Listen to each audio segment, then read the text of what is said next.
Montana Territory, October 1886. The morning light came weak and pale across the valley, struggling through clouds that hung low over the mountains like a gray wool blanket pressed against the earth. Frost covered everything: the fence posts, the dead grass, the roof of the barn where two horses and a milk cow stood waiting for their feed. From the dirt road that cut through the valley floor, the Whitmore homestead looked like any other frontier property. A weathered cabin with smoke trickling from its stone chimney. A barn with a peaked roof patched with tar paper in 3 places. A chicken coop listing slightly to the east. The kind of place a traveler might pass without a second glance.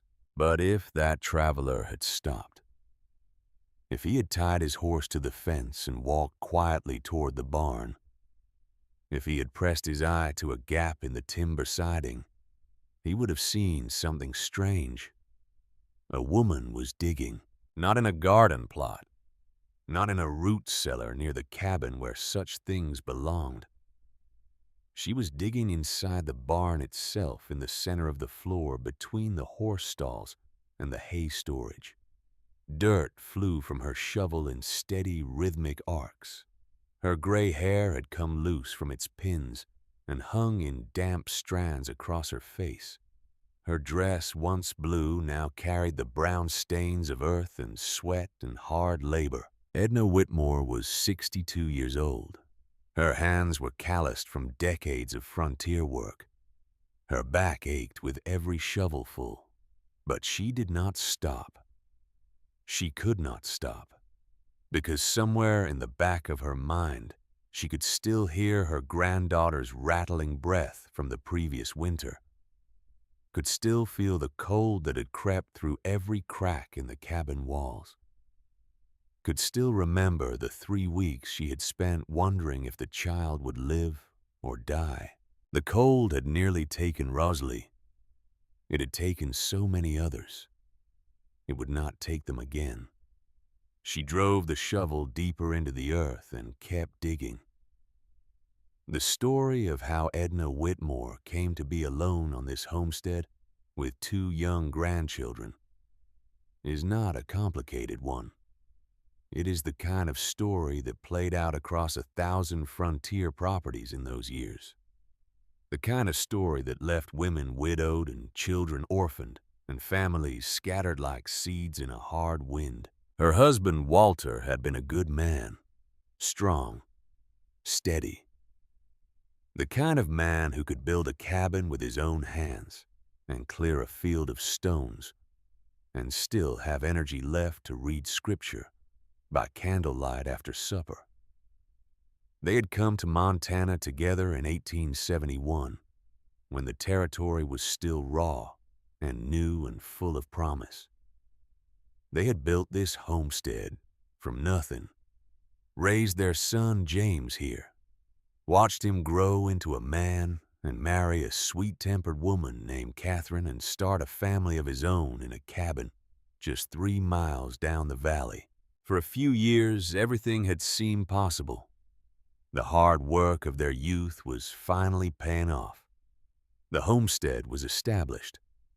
The livestock were healthy. Their son was thriving. Their grandchildren were growing.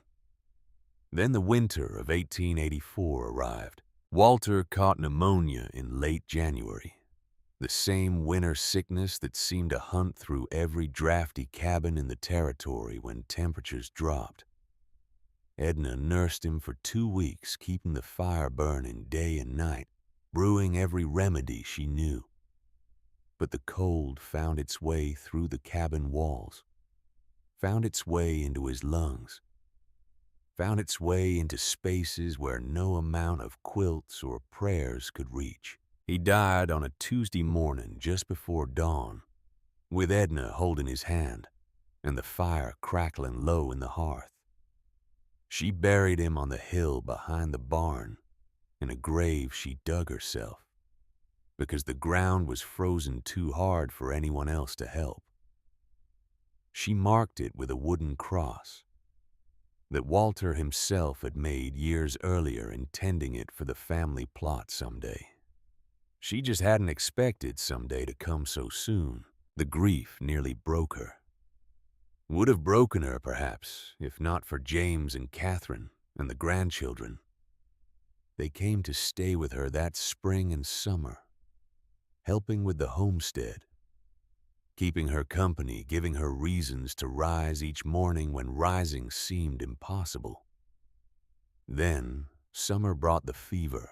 It swept through the valley in August of 1885, moving from homestead to homestead like an invisible fire. No one knew where it came from. No one knew how to stop it.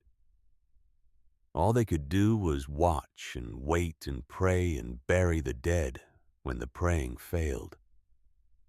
James and Catherine fell sick within days of each other.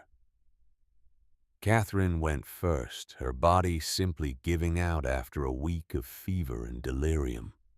James lasted 3 days longer, fighting to the end, asking about his children. With his final breaths, Edna buried them next to Walter. 2 more graves on the hill. 2 more wooden crosses against the Montana sky. The children had survived somehow. Caleb, who was 8 at the time, had shown only mild symptoms before recovering. Rosalie, only 5, had never gotten sick at all. Perhaps youth had protected them. Perhaps luck.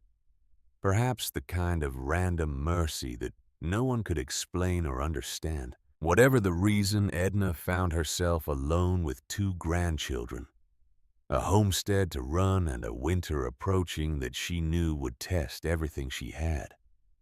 That first winter alone, the winter of 1885 to 1886, nearly killed them.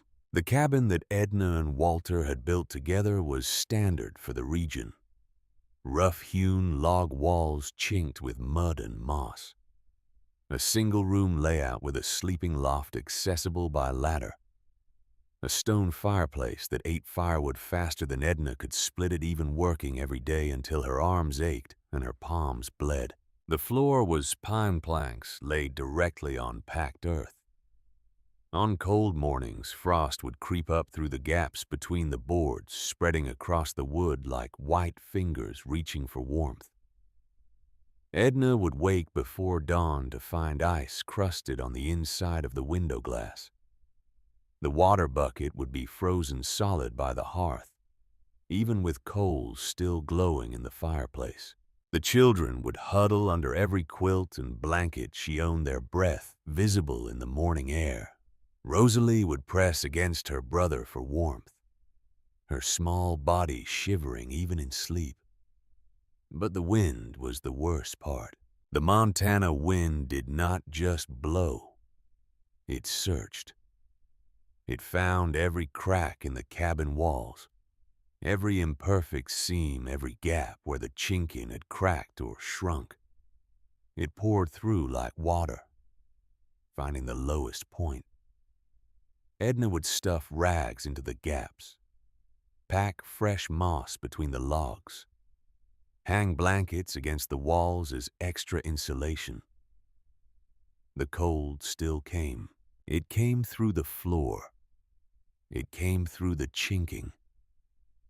It came down the chimney when the wind shifted direction.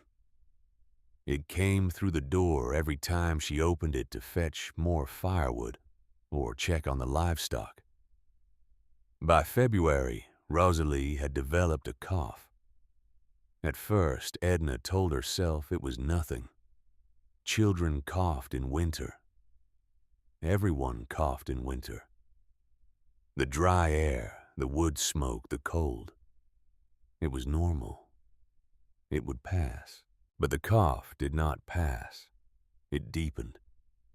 It became wet and rattling, a sound that seemed to come from somewhere deep in the child's small chest. Rosalie's face grew pale. Her forehead grew hot. She stopped eating, stopped playing, stopped asking questions about when spring would come. For 3 weeks, Edna did not sleep more than an hour at a time. She kept Rosalie wrapped in blankets by the fire, feeding her broth and tea, and anything she could coax past the child's dry lips. She burned through half her winter wood supply, keeping that single room warm enough to fight the sickness. The fever spiked at night, always at night when the fire burned low and the cold pressed in, and Edna would sit in the rocking chair with Rosalie in her arms, praying to a God she was no longer sure was listening. She thought about Walter, about James and Catherine, about the 3 graves on the hill behind the barn. She thought about how close the 4th grave was, how easy it would be to dig come spring when the ground thawed, how small it would have to be. Rosalie survived, barely, by the grace of God or luck or sheer stubborn will. The fever broke on a Wednesday morning in late February, and Edna wept with relief, holding the child's thin body against her chest and whispering promises she intended to keep. Never again. Never again would she let the cold take someone she loved. Never again would she spend a winter fighting for survival in a cabin that leaked heat like a sieve. Never again would she watch a child struggle to breathe because the walls could not keep the weather out. Something had to change. The idea came to her slowly, the way all good ideas do. Not in a flash of inspiration, but in quiet observations accumulated over time. It started with the barn. The barn was smaller than the cabin, just 20 feet by 16 feet. Rough timber construction, nothing fancy. But during those desperate weeks, nursing Rosalie, Edna had noticed something strange.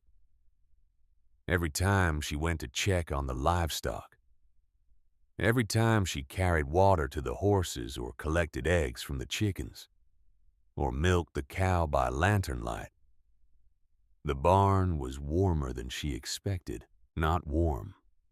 The barn was not heated, but noticeably less cold than outside. Noticeably more comfortable than the cabin, even when the cabin had a fire roaring. She started paying attention.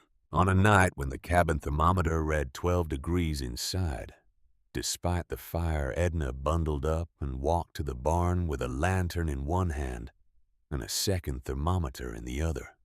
She hung the thermometer on a nail and waited 30 minutes sitting on a hay bale in the darkness, listening to the horses shift in their stalls and the cow chew her cud. When she checked the reading, she nearly dropped the lantern. 28 degrees, 16 degrees warmer than the cabin, with no fire, no heat source at all except the animals themselves. She began to understand. The 2 horses and the milk cow generated body heat. Not much individually, but enough to raise the temperature of an enclosed space. Their breath added moisture and warmth to the air. The hay stacked in the loft acted as insulation, a thick blanket of dried grass between the roof and the space below. The barn's north wall was partially bermed with earth, a practical detail her husband had included to block the prevailing wind. Inside the barn on the coldest nights, the temperature hovered somewhere between 25 and 35 degrees. Still cold. Still uncomfortable for sleeping. But survivable without fire.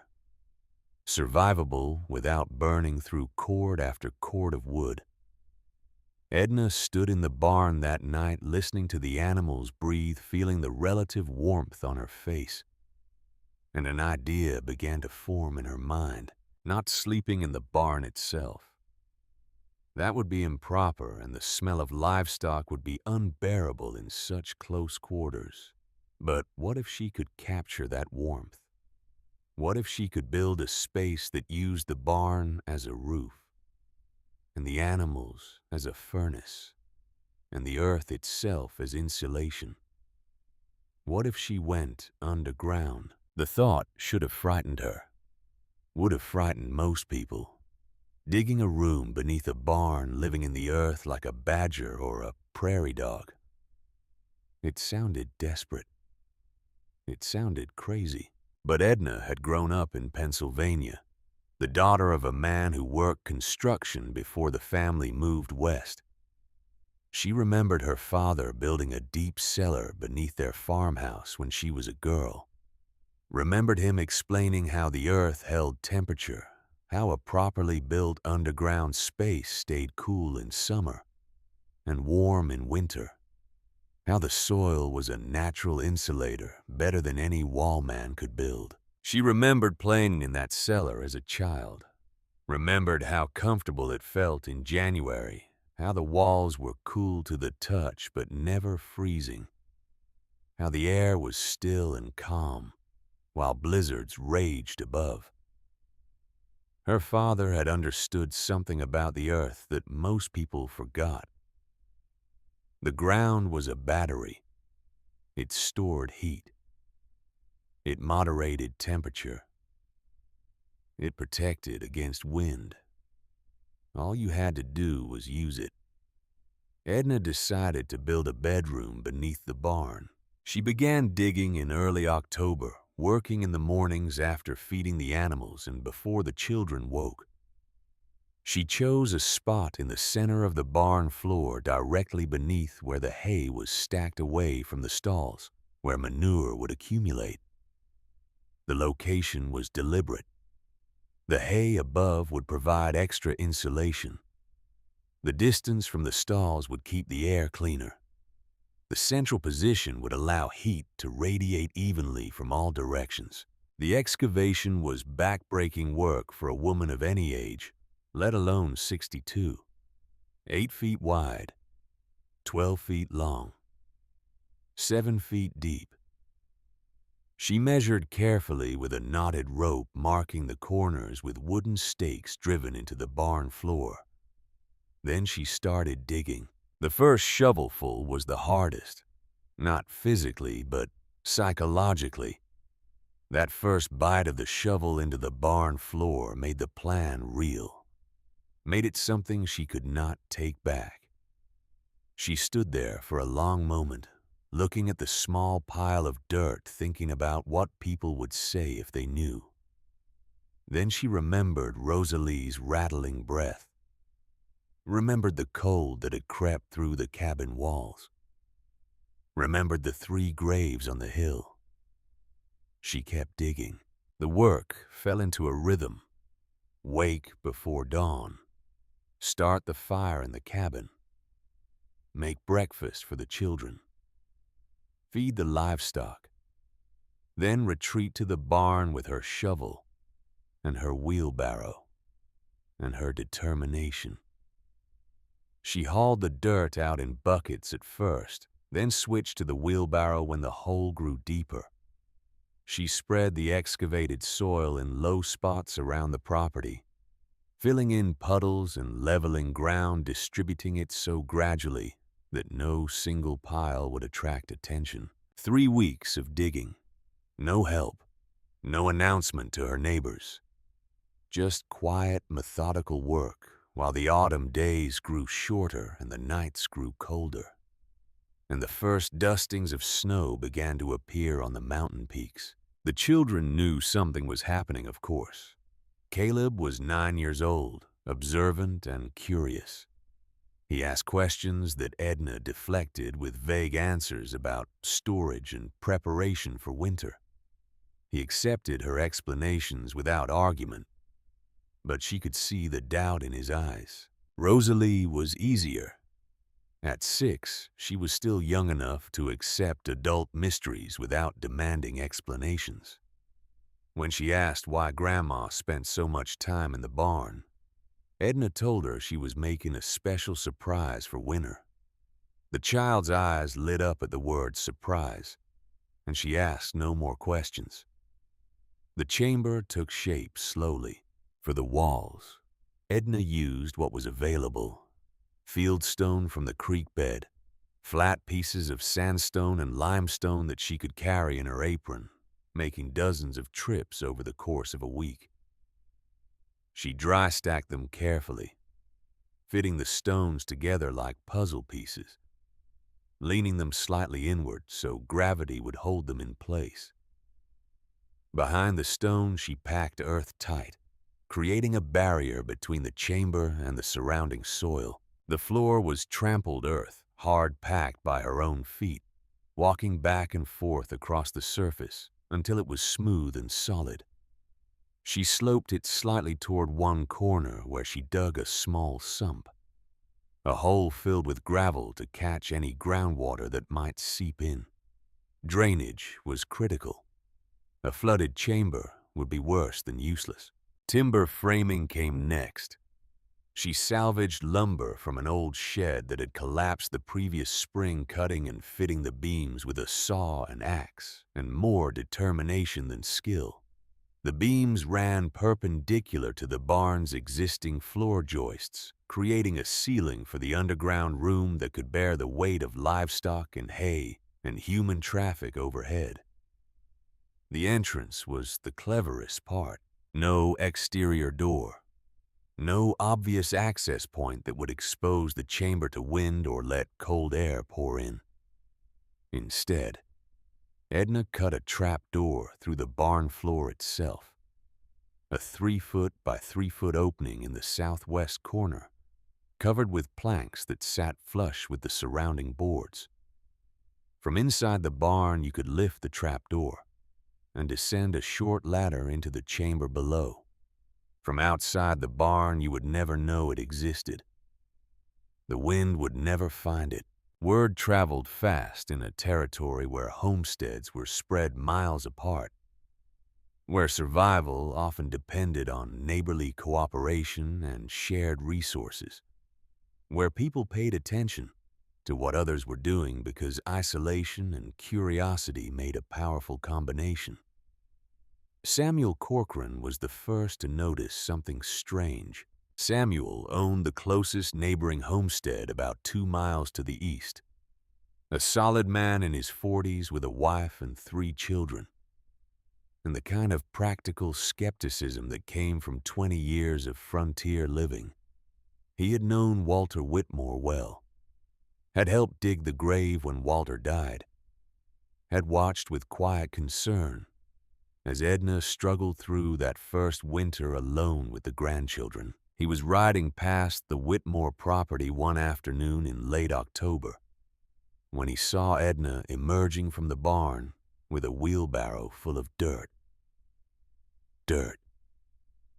From inside the barn. Samuel slowed his horse, watching as she dumped the load in a low spot near the fence line, then turned and went back inside. He waited. 5 minutes later, she emerged again with another load. That evening, he mentioned it to his wife, Ruth. She's digging in the barn, the widow Whitmore, hauling out dirt by the wheelbarrow. Ruth looked up from her mending. Digging in the barn. Whatever for couldn't say. Maybe she's putting in a new foundation for a stall. Maybe expanding the root cellar. You said in the barn? Not near it. Samuel nodded slowly. In the barn. Dead center from what I could tell. Ruth set down her needle. That's peculiar. It was. The word spread the way words always spread in small communities. Samuel told Ruth. Ruth mentioned it to another woman at the church gathering the following Sunday. That woman told her husband, who told his brother, who told the clerk at the general store. Within 2 weeks, everyone in the valley knew that the widow Whitmore was digging something underneath her barn. The speculation ranged from practical to fantastic. Maybe she was expanding her root cellar. Maybe she was looking for water. Maybe she had gone simple in the head from grief and was digging without purpose the way some people walked without destination. when sorrow took their minds. Margaret Yates, the school teacher who lived alone in a cabin attached to the small schoolhouse 3 miles north, heard the rumors and felt a pang of sympathy. She had known Catherine Whitmore before the fever took her, had taught Caleb his letters in the year before his parents died. She worried about those children alone with an elderly grandmother on an isolated homestead. She also worried about the grandmother. "The old woman's been through terrible trials," she said to Douglas Kenny at the general store, "losing a husband and a son and a daughter-in-law in less than 2 years. It does things to a person's mind." Douglas nodded slowly, arranging tins of coffee on a shelf. "Heard she's been buying extra supplies. More fire brick than one woman would need. Clay pipe for drainage. Asked about ventilation, too. Ventilation for underground work. How to get air moving through an enclosed space." Margaret frowned. "That doesn't sound like someone who's lost their mind. That sounds like someone who's building something." Douglas shrugged. "Building what, though? That's the question everybody's asking." The answer came in early November, though not from Edna herself. Isaac Brennan was the closest thing the valley had to a community elder. 71 years old, white-bearded, respected by everyone who knew him. He had been in Montana since before it was a territory had survived winters that killed younger men, had buried 2 wives, and outlived 3 children. When Isaac Brennan offered advice, people listened. He rode out to the Whitmore homestead on a cold Tuesday morning, his breath fogging in the air, his horse picking its way carefully along the frozen road. He found Edna splitting wood behind the cabin, the axe rising and falling in steady rhythm despite her age. "Mrs. Whitmore." Isaac tipped his hat as he dismounted. "Mind if we talk a moment?" Edna set down the axe and wiped her hands on her apron.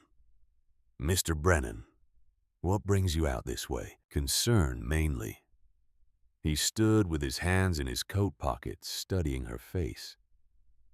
"There's talk in town about what you're doing in that barn of yours." Edna's expression did not change. "I expect there is. Building something underground. That's what I hear." Isaac paused, choosing his words carefully. "I've seen men try that kind of thing before. Digging too deep. Trying to get out of the wind. The moisture gets the Mrs. Whitmore. Consumption. Fever. Bad way to go. The chamber is dry." Edna's voice was calm, matter of fact. "Stone walls. Good drainage. Proper ventilation."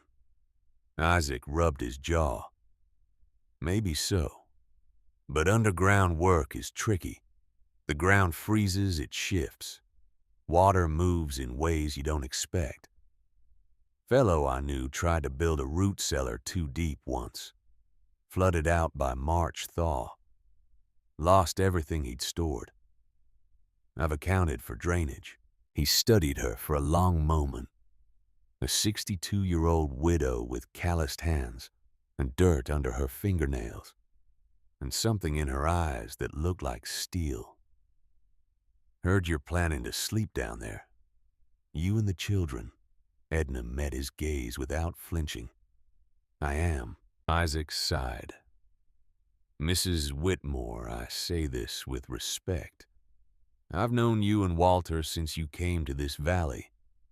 Good people, strong people. But this doesn't seem right. Living underground like some kind of badger. It's not proper. And those children deserve better than sleeping in a hole in the ground. Those children deserve to survive the winter," Edna replied quietly. "Last year nearly took Rosalie. The cabin isn't warm enough. I've measured. The barn is warmer and the earth is warmer still. The physics are sound, Mr. Brennan. Physics. Isaac shook his head slowly. I'm not talking about physics. I'm talking about common sense. About what happens when you cut yourself off from the community.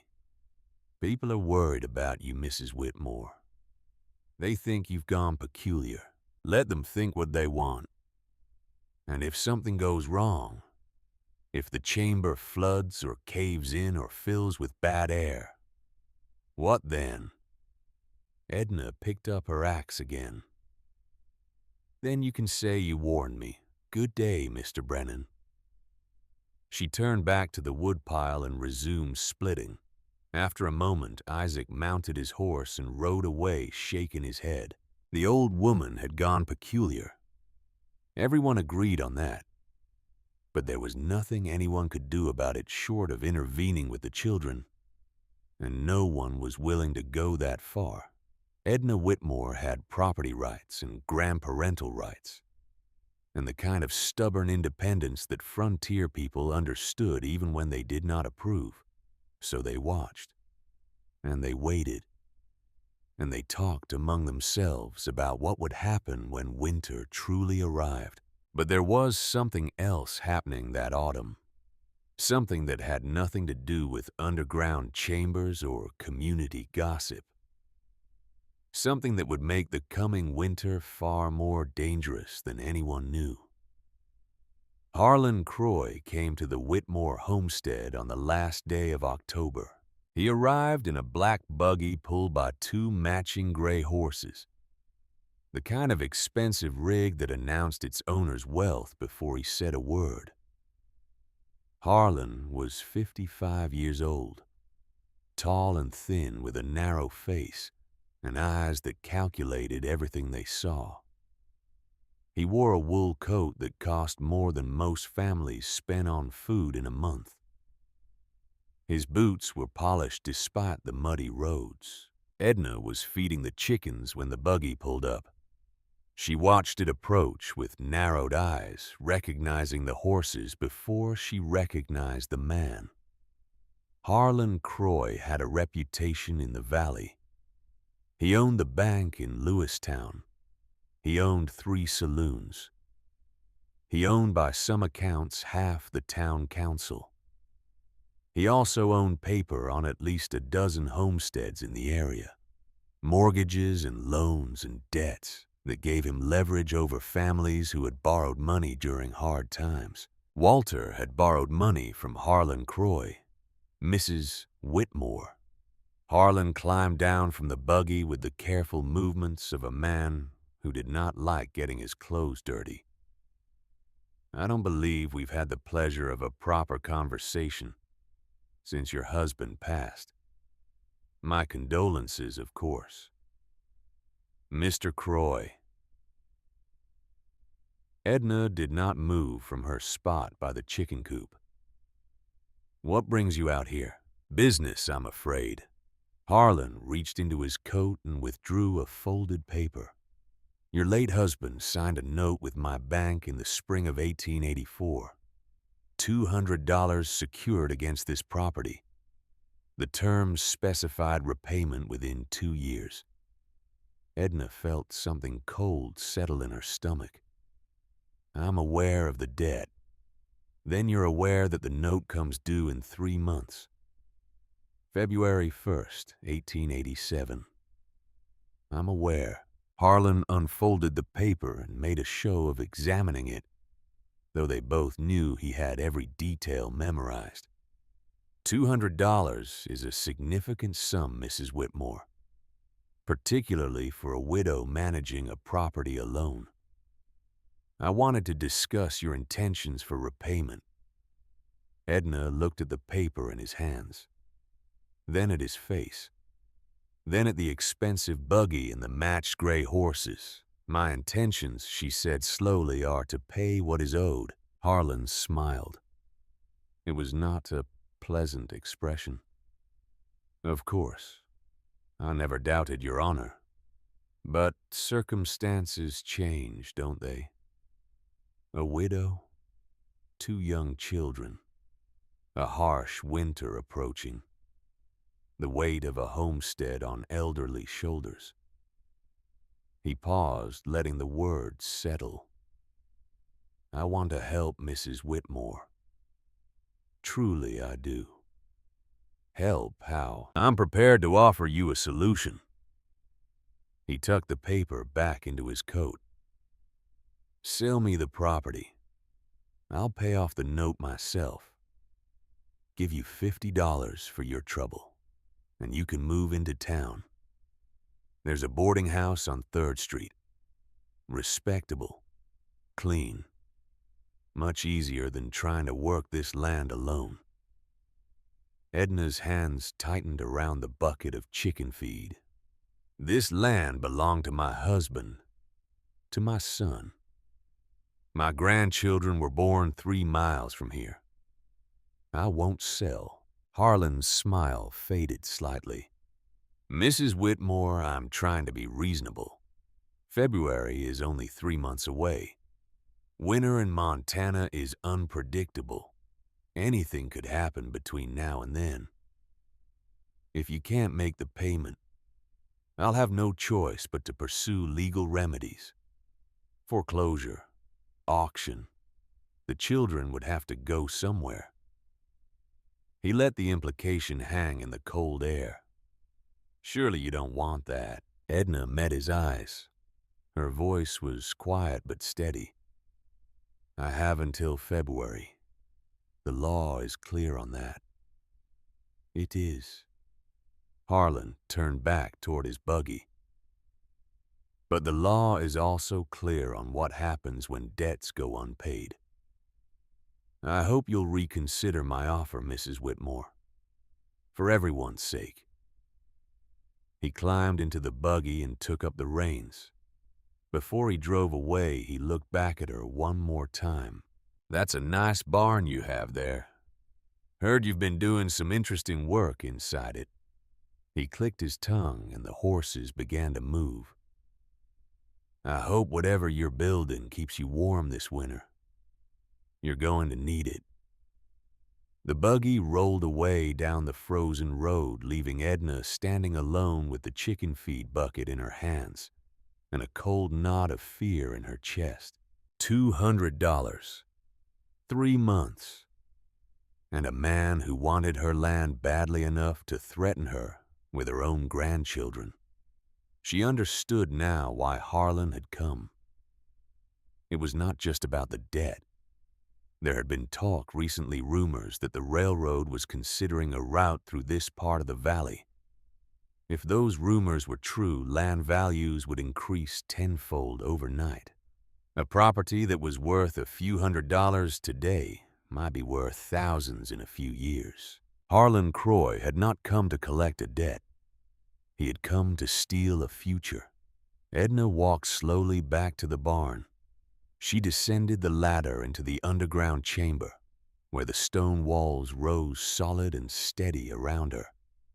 She sat on the dirt floor in the darkness, her back against the cool stone, and let herself feel the fear she had not shown Harlan. $200. She did not have it. The homestead barely produced enough to live on, and what little surplus she managed to save went towards supplies and taxes, and the endless small expenses of frontier survival. She had perhaps $40 hidden in a coffee tin beneath her bed. Maybe 60 if she sold some livestock. Not enough. Not nearly enough. But she had something else. She had this chamber. This strange underground room that everyone thought was crazy. This space that might, if her calculations were correct, let her survive the winter without burning through all her firewood, without buying the extra coal and supplies that Harlan probably assumed she would need. If she could make it to spring, if she could save every penny, if she could sell eggs and butter and whatever else she could produce, maybe, just maybe, she could scrape together enough to pay off the note and keep her land. It was a desperate plan, a gamble built on an underground room and the physics of thermal mass. But desperation makes you practical. And Edna Whitmore had learned long ago that sometimes practical looks crazy until the crisis proves you right. She climbed back up the ladder and resumed her work on the chamber. There was still the ventilation to finish, the hearth to build, the sleeping platforms to construct. Winter was coming.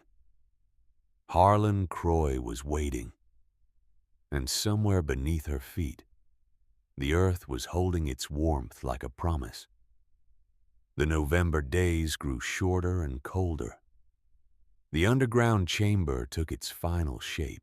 Edna built a small corner hearth from fire bricks she had traded eggs and butter for at Douglas Kenny's store. Not a full fireplace. The chamber was too small for that. Just a modest firebox with a clay flue that vented up through the barn wall disguised as a foundation vent. It only needed to hold a small fire. The real heating system was the earth itself. 18 inches of packed soil surrounded the chamber on all sides. 18 inches of thermal mass that would slowly absorb heat from a small fire and radiate it back over hours. The Earth's natural temperature at that depth, somewhere between 45 and 50 degrees Fahrenheit, meant the chamber would never freeze, even without a fire burning. Above the chamber, separated only by timber beams and the barn's floorboards, the two horses and the cow lived their routine lives, their body heat measurable and consistent and free radiated downward through the wood. On a cold night, that animal heat could add 3 to 5 degrees to the chamber's temperature. And above the animals, stacked 8 feet high, sat the hay. A blanket of dried grass acting as insulation between the barn roof and the space below. Eleanor furnished the chamber simply, a rope bed frame with a straw tick mattress salvaged from the cabin's loft. 2 smaller pallets for the children, built from scrap lumber and stuffed with clean hay. A small table, a shelf for the oil lamp and water pitcher, a trunk for clothes, blankets, nothing more. It was strange. She knew that. A bedroom carved into the earth beneath a barn. A sleeping space where the ceiling was a floor and livestock walked overhead, and the walls were stone and dirt. It did not look like a home. It looked like something else entirely. But it was warm. And warmth meant survival. On the 15th of November, Edna lit the first fire in the underground hearth. She watched the smoke rise through the clay flue, checked that the ventilation pipe was drawing fresh air into the chamber, measured the temperature with the thermometer she had hung on the wall. 52 degrees, with only a small fire. While the cabin above sat at 38, she smiled for the first time in weeks. That night, she brought the children down for the first time. Caleb descended the ladder with wide eyes looking around at the stone walls and the flickering lamplight and the strange underground space that his grandmother had built. "Is this the surprise?" Rosalie asked, her voice filled with wonder. "Are we going to live in a cave just for the winter?" Edna told them. "Just until spring comes." Caleb said nothing. He was old enough to understand that this was not normal. Old enough to know that other families did not sleep beneath their barns. But he was also old enough to remember the previous winter, to remember his sister's cough and his grandmother's fear and the endless grinding cold that had made every night a battle. He looked at the thermometer on the wall, looked at the small fire crackling in the hearth, looked at the blankets on the sleeping pallets that were not covered in frost. "It's warm down here," he said quietly. "Yes," Edna agreed. "It is." They slept underground that night for the first time. Edna lay awake for hours listening to the sounds of the earth around her. The faint shifting of the horses overhead. The whisper of wind that could not reach them. The deep silence of stone and soil. Above them, winter was gathering its strength. Below them, the earth held its warmth like a secret. And somewhere in town, Harlan Croy was counting the days until February, certain that the crazy widow would fail, and her land would finally be his. December arrived like a threat made good. The temperature dropped steadily through the first week, falling 5 degrees each day, until the mercury in Edna's thermometer barely climbed above 0, even at noon. The sky turned the color of old pewter, heavy and low, pressing down on the valley like a weight.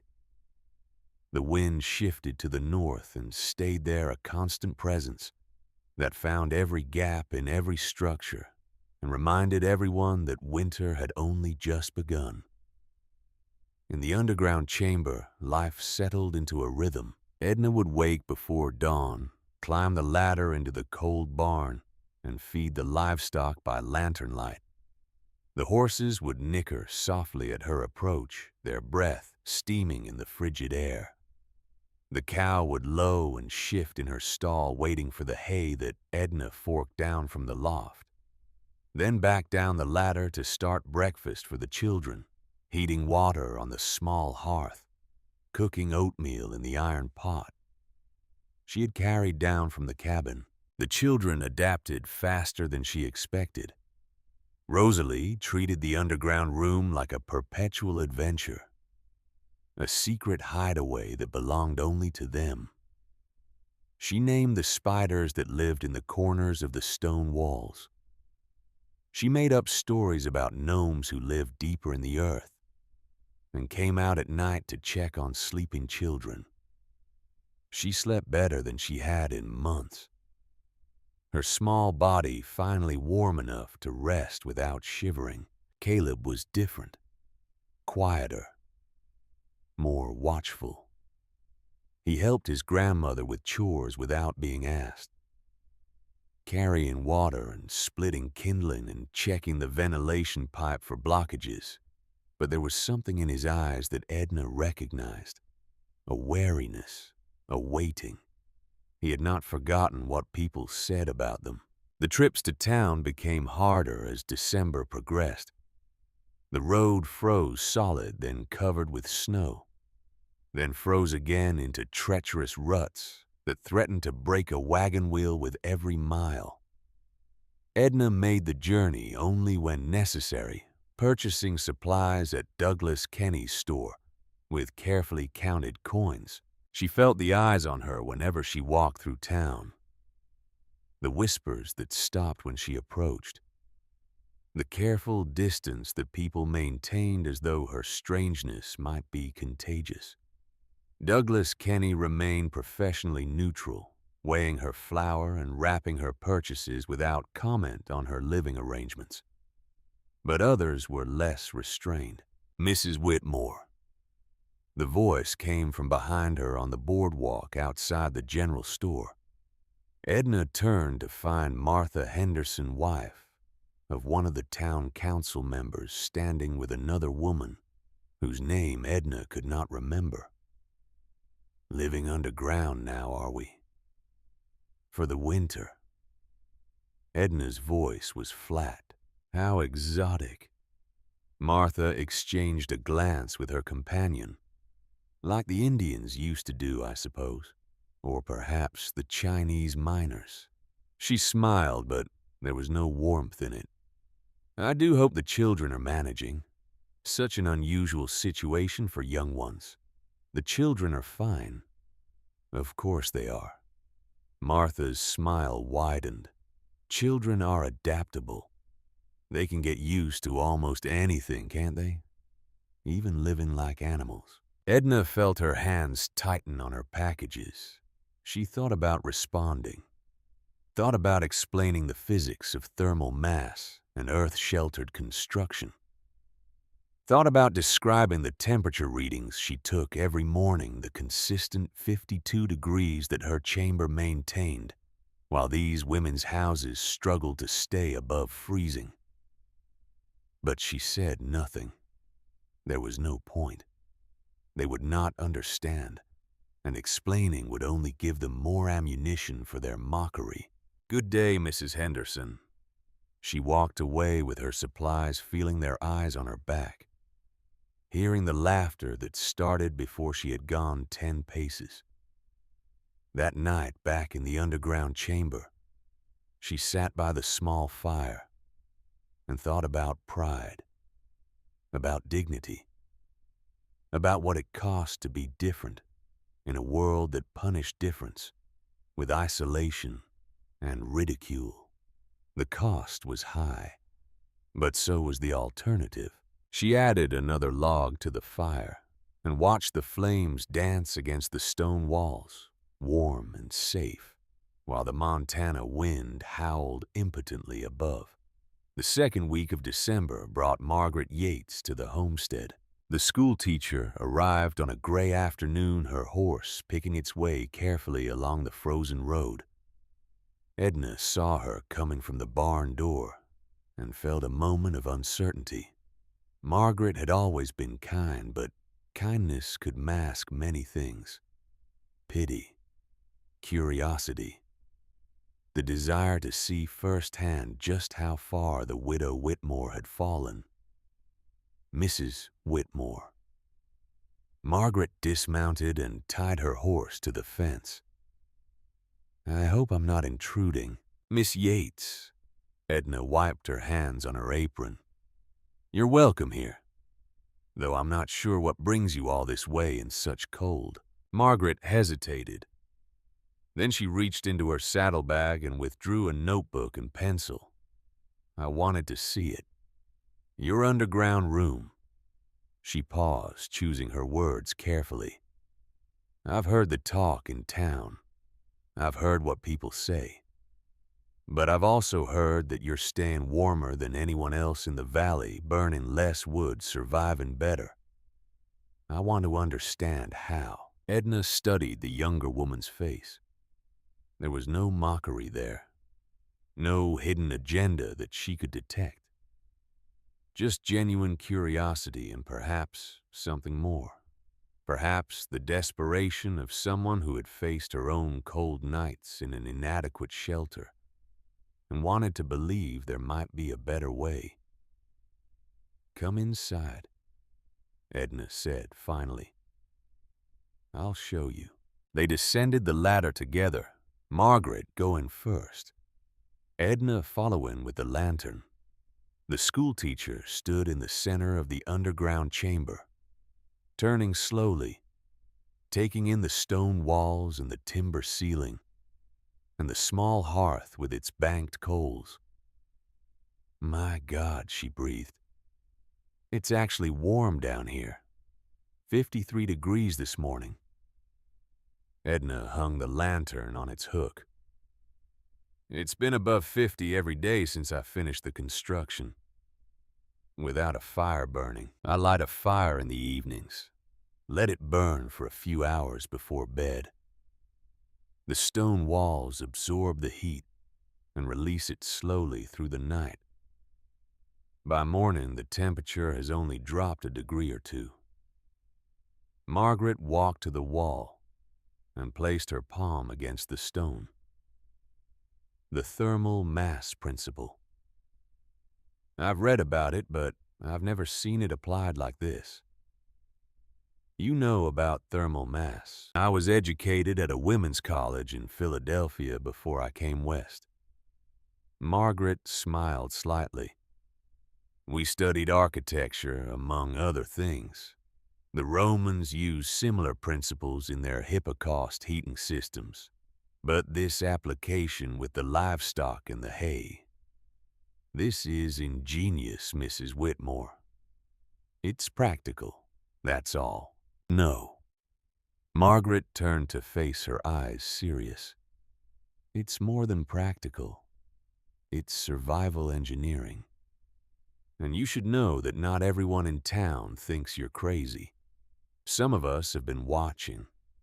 Some of us have been thinking about what you've done here. She pulled out her notebook and began sketching the chamber layout, measuring dimensions with her arms, asking questions about the ventilation system and the drainage and the construction of the hearth. Edna answered each question patiently, finding an unexpected pleasure in explaining her work to someone who actually wanted to understand. When Margaret finally climbed back up the ladder, an hour later she paused at the top and looked back down. "Thank you for showing me this," she said, "and for trusting me enough to let me see it." Edna nodded. "Will you tell the others what you've seen?" Margaret was quiet for a moment. "Only if you want me to." "Not yet." Edna climbed up behind her. "Let them think what they want. Winter will speak for itself." Margaret rode away into the gray afternoon, her notebook full of sketches and measurements. Edna watched her go, feeling something she had not felt in months: hope. Christmas came and went with little celebration. Edna made a small feast for the children from their stores. Roasted chicken, preserved vegetables, a dried apple pie that was more crust than filling, but still drew smiles from both grandchildren. They exchanged simple gifts. A carved wooden horse for Caleb that Edna had worked on secretly for weeks. A rag doll for Rosalie, sewn from scraps of Catherine's old dresses. The children did not ask about presents from town.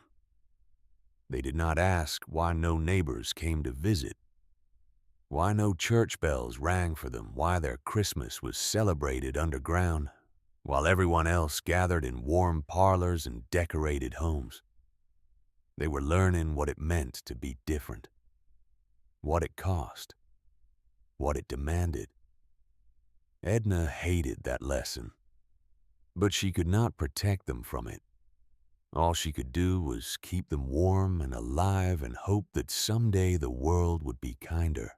The day after Christmas, Harlan Croy sent a letter. It arrived by courier, a young man on horseback, who handed over the envelope without meeting Edna's eyes. She stood in the cold outside the barn and read it twice, her hands shaking not from the temperature, but from the words on the page. "Mrs. Whitmore, this letter serves as formal notice that your debt of $200 plus accrued interest of $18.40 will come due on February 1st, 1887. Failure to remit full payment by that date will result in foreclosure proceedings being initiated against your property. As a courtesy, I wish to inform you that I have retained the services of Sheriff Thomas Dalton to assist in the execution of any necessary legal remedies. The sheriff has assured me of his full cooperation in this matter. I remain hopeful that we can resolve this situation amicably. My earlier offer to purchase your property remains open.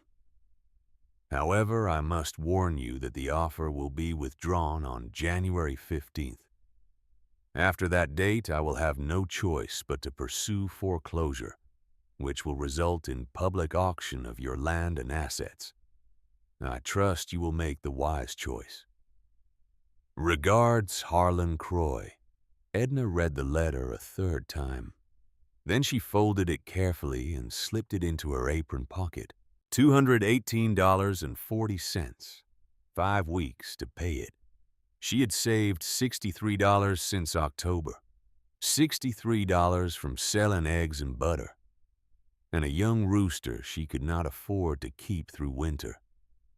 $63 that represented every spare penny she had earned while also feeding 3 people and maintaining a homestead and building an underground chamber.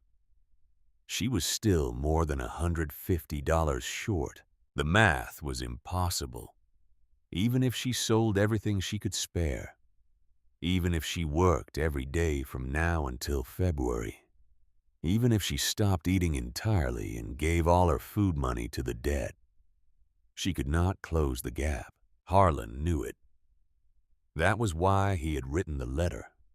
That was why he had set the deadline for his offer at January 15th, 2 weeks before the payment was due. He wanted her to panic, wanted her to realize the hopelessness of her situation, wanted her to come to him defeated and sign over her land for $50 and a room in a boarding house. Edna stood in the cold for a long time thinking. Then she walked to the barn and climbed down into the underground chamber where her grandchildren sat reading by the fire. She looked at their faces in the lamplight. Caleb, serious and focused. Rosalie mouthing the words silently as she traced them with her finger. They did not know about the debt, did not know about Harlan Croy and his threats, did not know that their home, their grandmother's home, their dead parents' home might be taken from them in a matter of weeks. Edna made a decision. She would not tell them. Not yet. Not until she had exhausted every option. She had 5 weeks. She had the underground chamber that was saving her money on firewood every day. She had her health and her determination, and the stubborn refusal to let a man like Harlan Croy win. It was not enough. She knew that. But she would try anyway. Because trying was all she had left. The first week of January, Caleb came home from the Corcoran farm with questions that Edna did not want to answer. Samuel Corcoran had needed help with a broken fence, and Edna had sent Caleb to assist, partly because the boy needed something to do, and partly because she hoped that cooperation might soften some of the community's judgment against them. Caleb had spent the morning working alongside Samuel's son Billy, a boy his own age, with less sense and more cruelty than any child ought to possess. "Grandma." Caleb's voice was quiet as they sat down to supper that evening. "Billy said something today." Edna ladled stew into his bowl. "What did he say?" "He said we're going to lose the farm. He said his father heard that Mr. Croy is going to take our land because you can't pay what grandfather owed." Edna's hand froze over the pot. She set the ladle down slowly. "Billy talks too much. Is it true there was no point in lying? The boy was 9 years old, but he had seen too much death and loss to be treated like a child. We owe money," Edna said carefully. "Your grandfather borrowed it before he died. The payment is due next month." "How much?" "More than we have." Caleb stared at his bowl of stew. His face was pale in the lamplight, his eyes too old for his age. "If we lose the farm, what happens to us? We won't lose the farm. But if we do..." His voice cracked slightly. "Where would we go? Would they send me and Rosalie away?" "Billy said they send orphans to work in factories in the city. He said they put old people in poorhouses where they die alone." Edna reached across the table and took his hand. "We are not going to lose this farm. Do you understand me? But you said we don't have enough money." "Not yet. But I'm working on it. I'm selling everything I can, saving everything I can. And we still have time." How much time until February?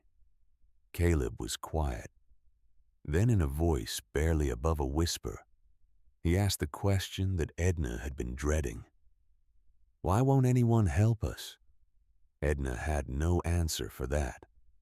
No explanation that would make sense to a 9-year-old boy who had watched his parents die and his grandmother be shunned by the only community he had ever known. Because people are afraid, she said. Finally. Afraid of things they don't understand. Afraid that what happened to us might happen to them. It's easier to keep their distance than to admit that any of us could lose everything in a single bad season. That's not fair. No, it isn't. They ate the rest of their supper in silence. Rosalie, oblivious to the tension, chattered about a dream she had had involving the imaginary gnomes in a tea party beneath the earth. Caleb pushed food around his bowl without appetite. That night, after the children were asleep, Edna climbed up into the barn and stood in the darkness listening to the wind howl outside. She had tried so hard to protect them. From the cold, from the grief, from the knowledge that the world could be cruel and unfair and indifferent to their suffering. But she could not protect them from everything. Could not shield them from the reality that they might lose their home, their history, everything their family had built over 15 years of frontier living, all because of $200 and a man who saw opportunity in their misfortune. Edna pressed her forehead against the cold barn wall and allowed herself 1 minute of despair. 1 minute to feel the weight of everything pressing down on her. The debt, the isolation, the responsibility for 2 young lives that depended entirely on her. Then she straightened her spine and wiped her eyes and climbed back down the ladder. Tomorrow she would try again. She would find a way. She had to. January 9th, 1887. The morning started like any other winter morning in Montana Territory. Cold, clear, still. Edna woke at her usual hour, checked the thermometer on the chamber wall, and noted the reading in the small journal she kept. 51 degrees. The fire had burned down to coals overnight, but the stone walls had held their heat as they always did. She climbed up into the barn and fed the livestock. The horses seemed restless, shifting in their stalls, tossing their heads in a way that usually meant a change in weather approaching. The cow stamped her hooves and refused to stand still for milking. Animals knew things. Walter had always said that. They could sense what humans could not. Storms, earthquakes, danger. Edna looked up at the barn roof as if she might see through it to the sky beyond. Then she went back down to wake the children and start breakfast. By noon, the temperature had dropped 15 degrees. By sunset, it had dropped another 20.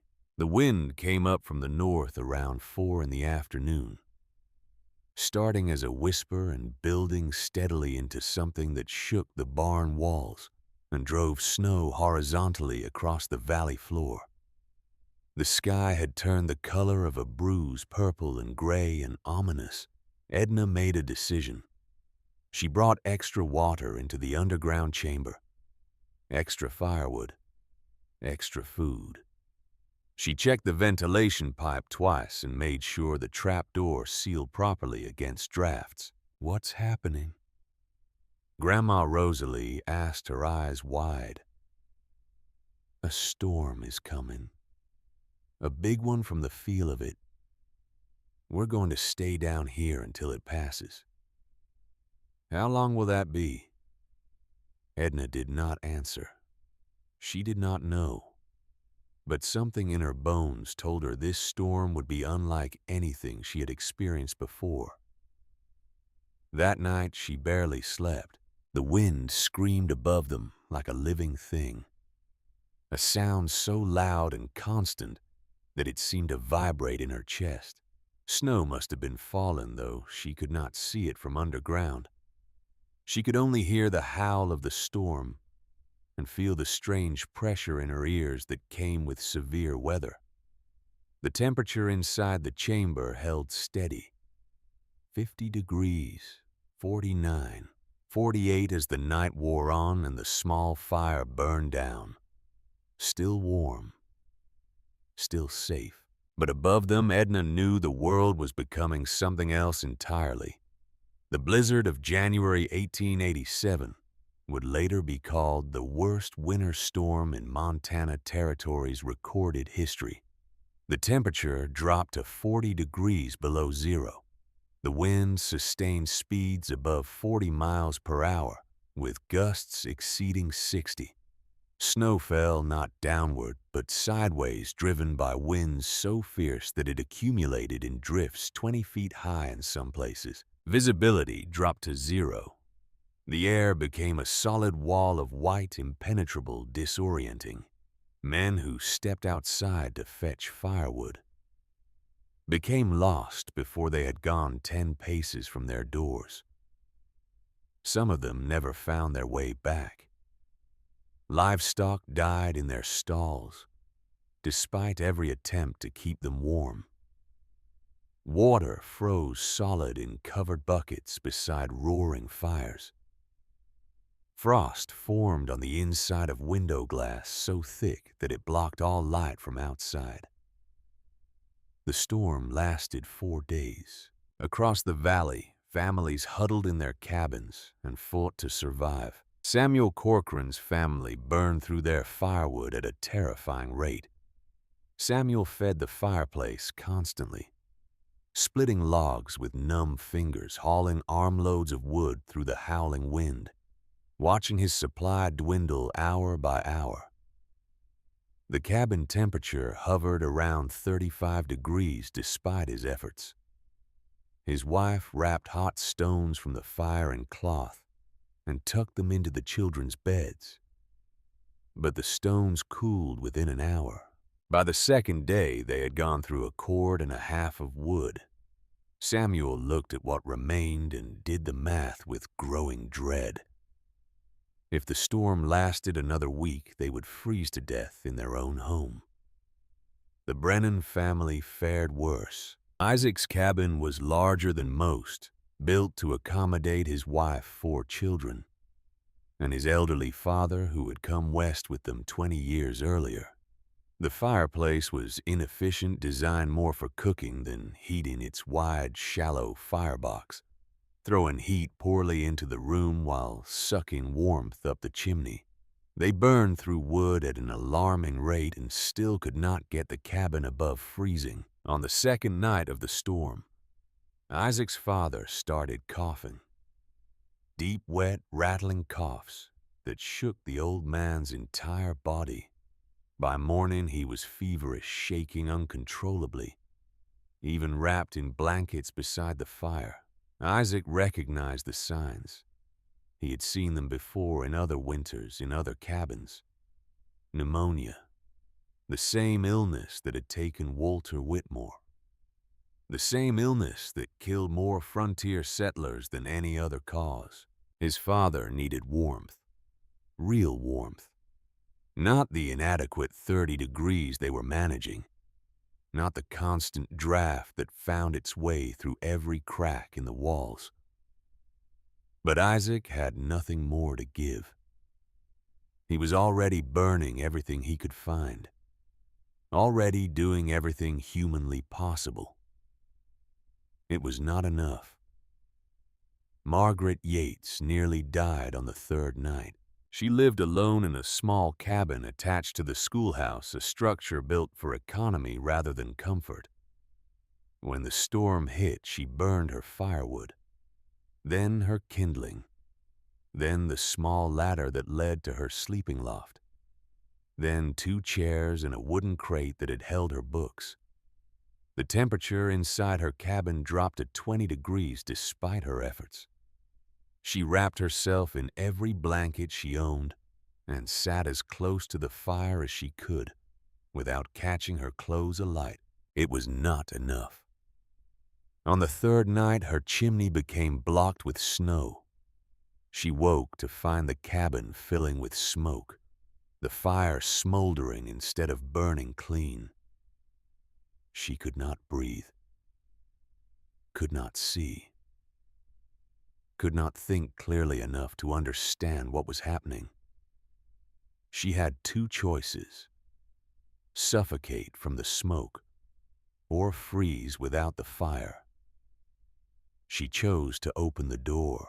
The wind ripped it from her hand, slamming it against the wall with a force that cracked the hinges. Snow poured into the cabin like water through a breach in a dam. The cold hit her like a physical blow, driving the breath from her lungs. Margaret fought the door closed. It took all her strength pushing against the wind. Her fingers numb her lungs, burning from the smoke she had already inhaled. When the latch finally caught, she collapsed against it, gasping and coughing. The fire was dead. The cabin was full of smoke and snow and cold that seemed to have substance and weight. Margaret wrapped herself in frozen blankets and sat in the corner and tried to remember how to pray. She remained there for 12 hours, drifting in and out of consciousness, her body temperature dropping degree by degree toward the point of no return. When neighbors finally reached her 4 days later, they found her alive but barely conscious, hypothermic, frostbitten on her fingers and toes, unable to speak or stand or do anything except shiver uncontrollably. They carried her to another cabin and spent 2 days warming her back to life. She would lose 2 fingers to the frostbite. She would carry the scars of that night for the rest of her days. But she would survive. Many others did not. In the underground chamber beneath the Whitmore barn, the storm was a distant thing. Edna could hear the wind muffled and strange through 7 feet of earth and timber. She could feel pressure changes in her ears when the gusts were particularly fierce. But the howling that drove other families to the edge of madness was for her merely background noise. The temperature inside the chamber dropped slightly as the days passed. 50 degrees, 48, 46. Still warm enough to be comfortable. Still warm enough that the children slept soundly through the night without shivering. Edna lit small fires in the evening, letting them burn for a few hours before bed. The stone walls absorbed the heat and released it slowly, maintaining a stable temperature that no cabin in the valley could match. She rationed the water carefully, uncertain how long the storm would last. She cooked simple meals on the small hearth. She read stories to the children by lamplight and played counting games with Rosalie and discussed mathematics with Caleb, who was proving to have an aptitude for numbers that surprised her. On the second night, Rosalie asked why it was so quiet. "The storm is above us," Edna explained. "We're safe down here. Is everyone else safe too?" Edna thought about the cabins scattered across the valley, the families huddled around inadequate fires, the livestock dying in their stalls, the men and women and children fighting for survival against cold, so intense it could kill in minutes. "I hope so," she said quietly, but she knew the truth. She had lived through enough Montana winters to understand what this storm meant for people in ordinary homes with ordinary heating. She had seen the signs in the sky and felt the pressure in her bones and recognized the particular quality of this cold, this wind, this relentless assault of nature upon human presumption. People were dying out there. She was certain of it. and there was nothing she could do except keep her own family safe and wait for the storm to end. On the third day, Caleb asked to go up into the barn.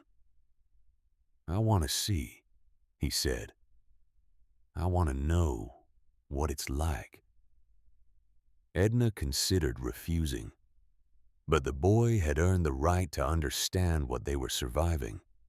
He had worked hard, complained little, accepted the strangeness of their situation with a maturity beyond his years. "All right, but only for a minute. And stay close to the trapdoor." They climbed the ladder together, Edna going first. The barn was cold, perhaps 20 degrees, but the livestock were alive and calm. The horses had grown accustomed to the storm, standing quietly in their stalls, conserving energy. The cow chewed her cud with placid indifference. Caleb walked to the barn door and pressed his eye to a gap between the boards. He stood there for a long moment, not moving, not speaking.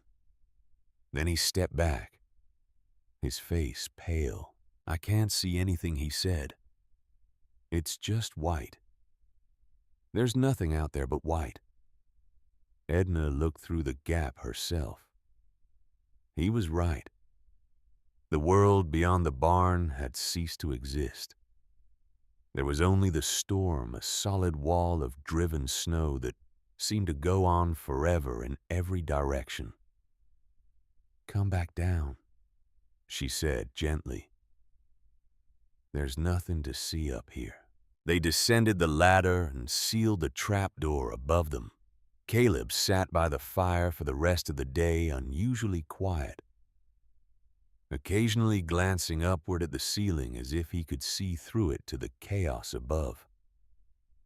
That night before he slept, he spoke into the darkness. "Grandma, yes. The people who laughed at us, the ones who said you were crazy." He paused. "Do you think they're okay?" Edna did not answer immediately.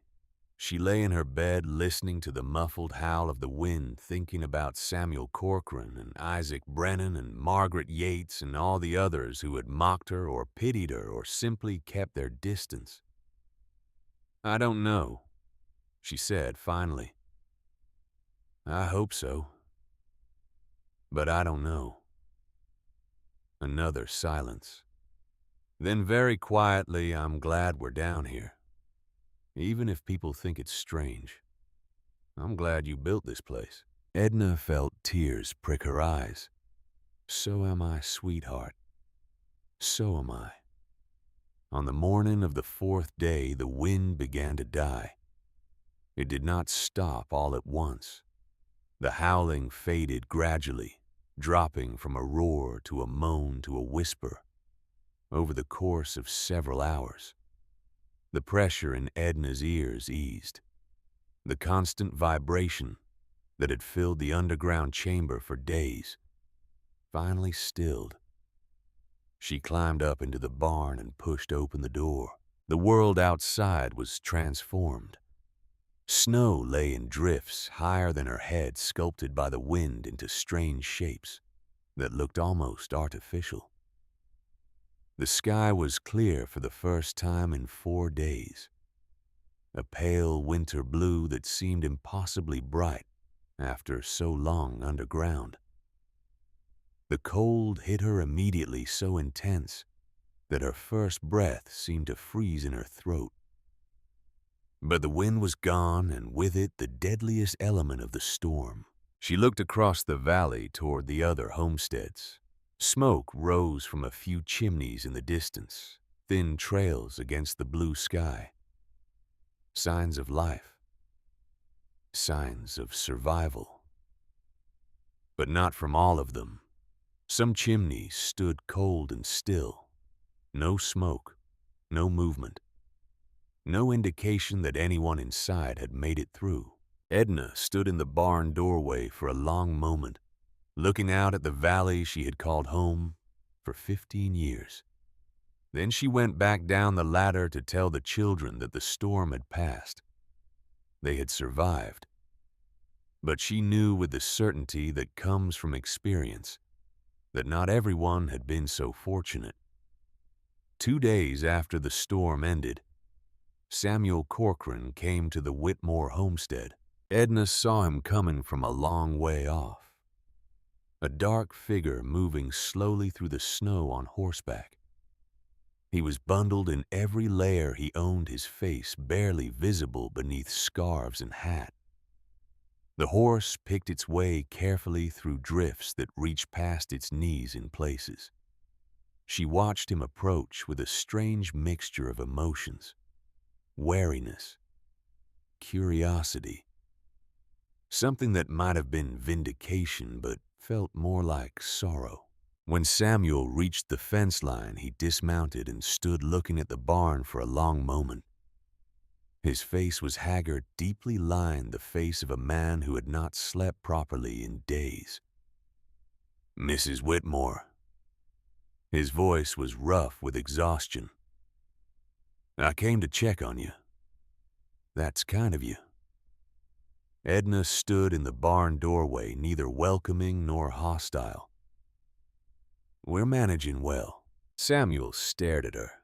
His eyes moved from her face to the barn behind her, to the roof, still heavy with snow, to the small clay pipe emerging from the north wall that he had never noticed before.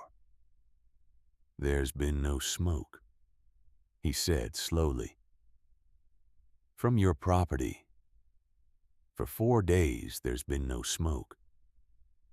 I haven't needed much fire." Samuel's expression shifted. Confusion, disbelief, something that might have been the beginning of understanding. "We burned nearly 4 cords of wood," he said. 4 cords, and we still nearly froze. The cabin never got above 35 degrees. My children slept in their coats under every blanket we own, and still shivered through the night. He paused. "And you're telling me you managed well. Would you like to see?" It was not an offer Edna had planned to make. But something in Samuel's face, some combination of exhaustion and desperation and genuine bewilderment, made her extend it anyway. He stared at her for a long moment. Then he nodded. Edna led him into the barn and lifted the trap door. Samuel looked down into the opening at the ladder descending into darkness at the faint glow of lamplight from below. "What in God's name?" he whispered. "Go ahead." Edna gestured toward the ladder. "See for yourself." Samuel descended slowly, gripping each rung with white-knuckled hands. Edna followed, pulling the trap door closed behind them. The temperature change was immediate. Samuel stood at the bottom of the ladder, his mouth slightly open, looking around the underground chamber with an expression of pure astonishment. The stone walls, the timber ceiling, the small hearth with its banked coals, the 2 sleeping pallets where the children had spent 4 nights in comfort while his own family fought for survival. "What is this?" His voice was barely above a whisper. "It's a bedroom." Edna spoke matter-of-factly. "Underground, using the earth for insulation and the livestock for heat." Samuel walked to the thermometer hanging on the wall. 51 degrees.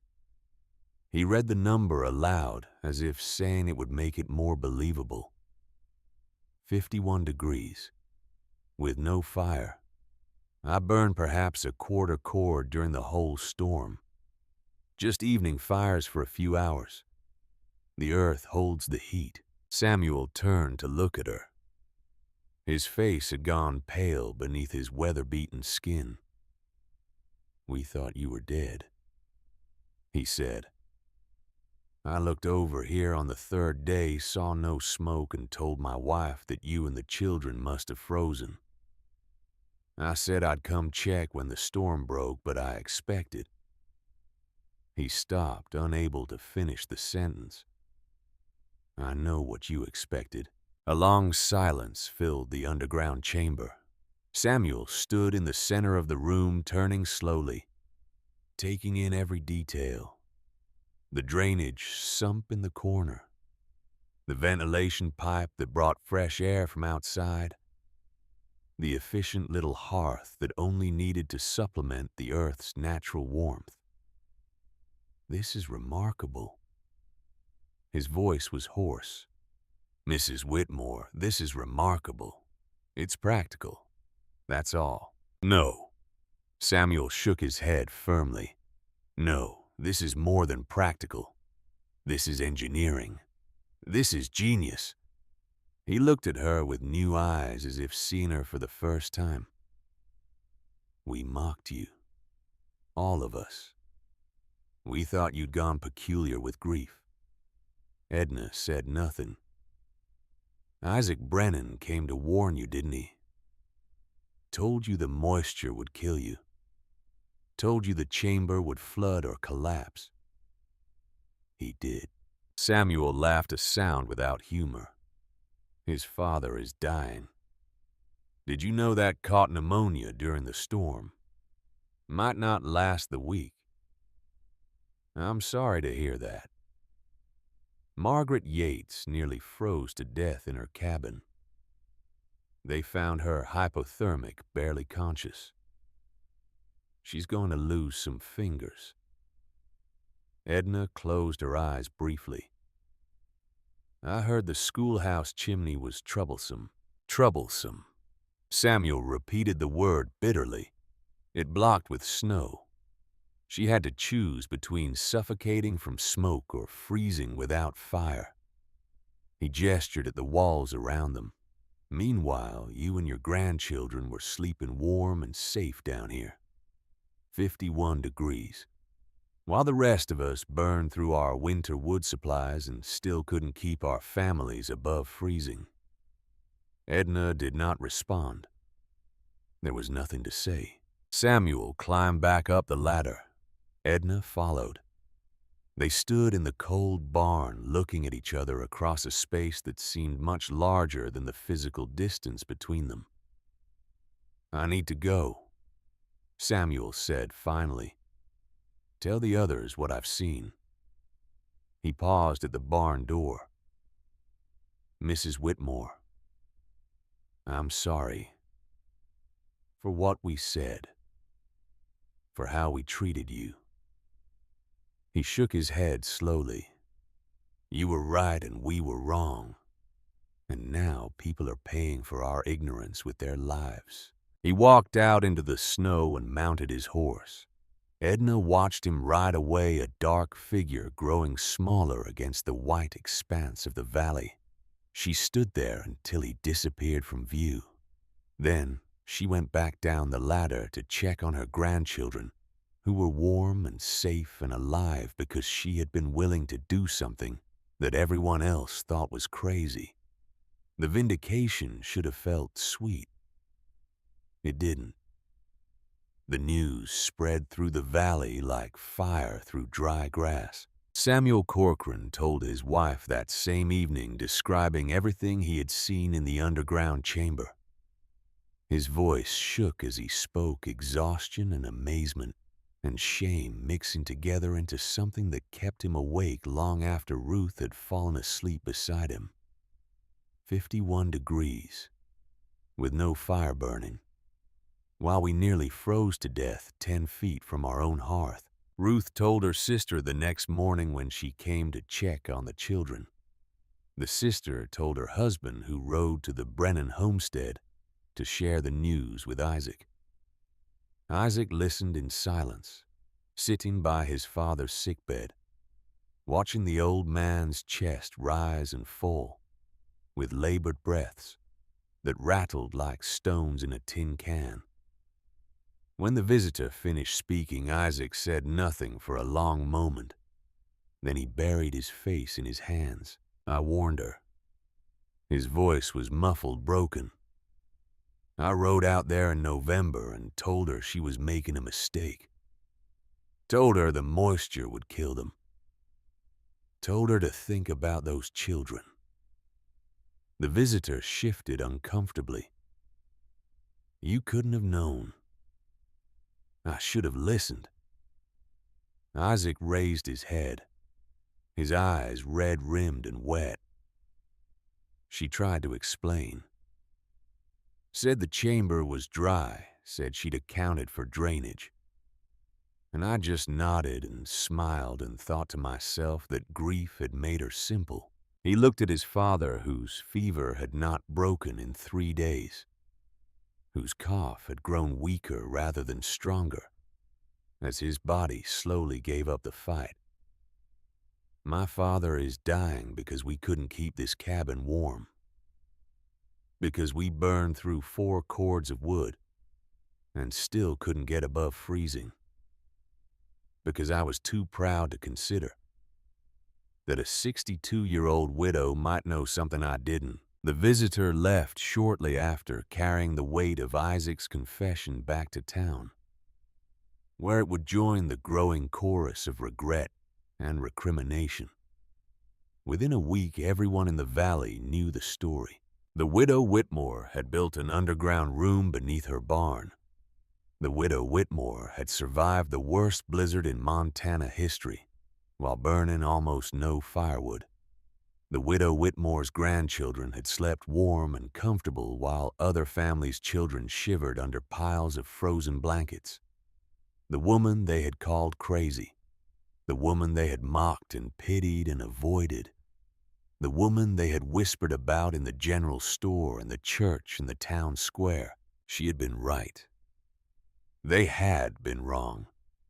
And the proof was written in frostbitten fingers and pneumonia-ravaged lungs and the graves that would be dug come spring when the ground thawed enough to bury the dead.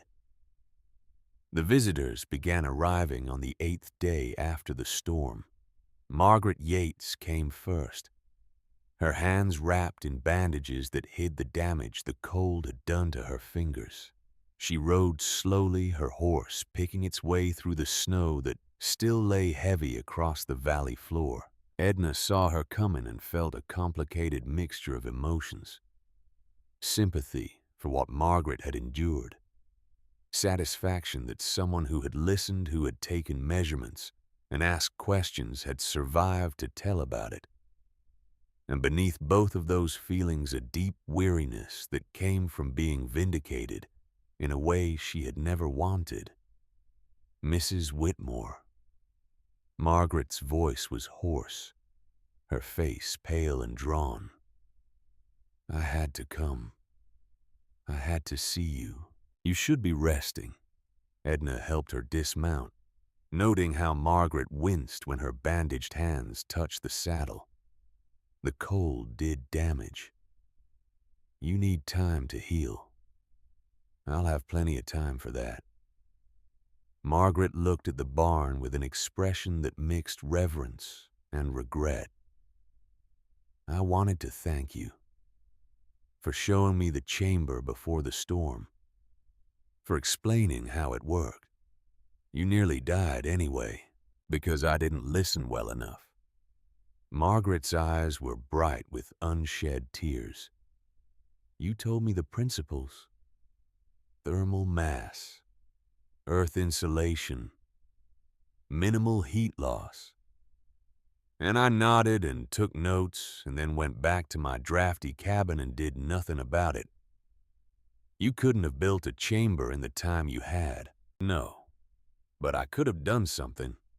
Bermed the north wall with snow, blocked more of the drafts, moved to a smaller space within the cabin to concentrate what heat I had. Margaret shook her head. I knew better, and I still nearly froze to death, because I couldn't bring myself to do anything that might look strange or improper.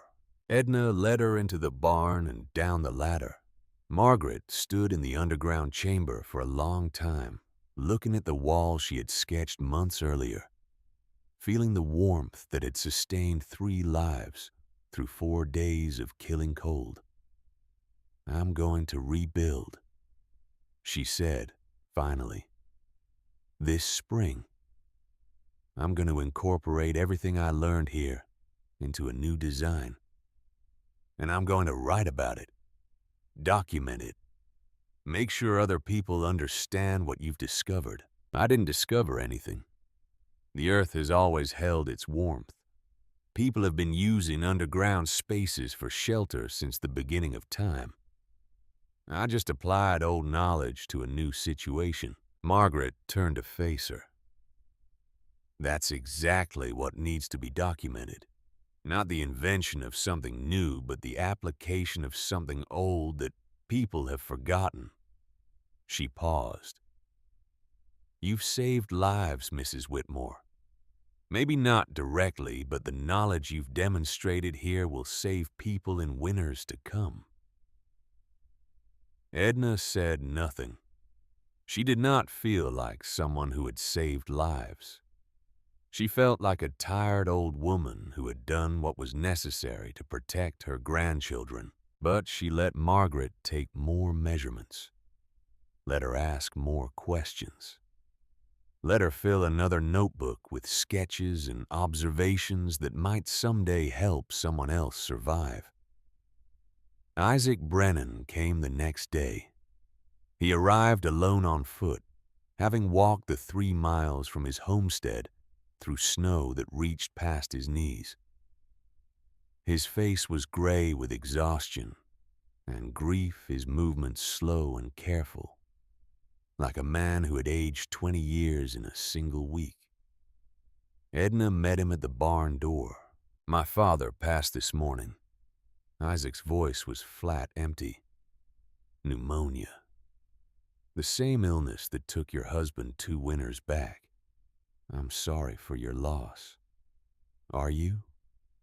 Isaac looked at her with eyes that held no accusation, only a profound and terrible weariness. I came to warn you about underground living. Told you the moisture would kill you. Told you those children deserve better than sleeping in a hole.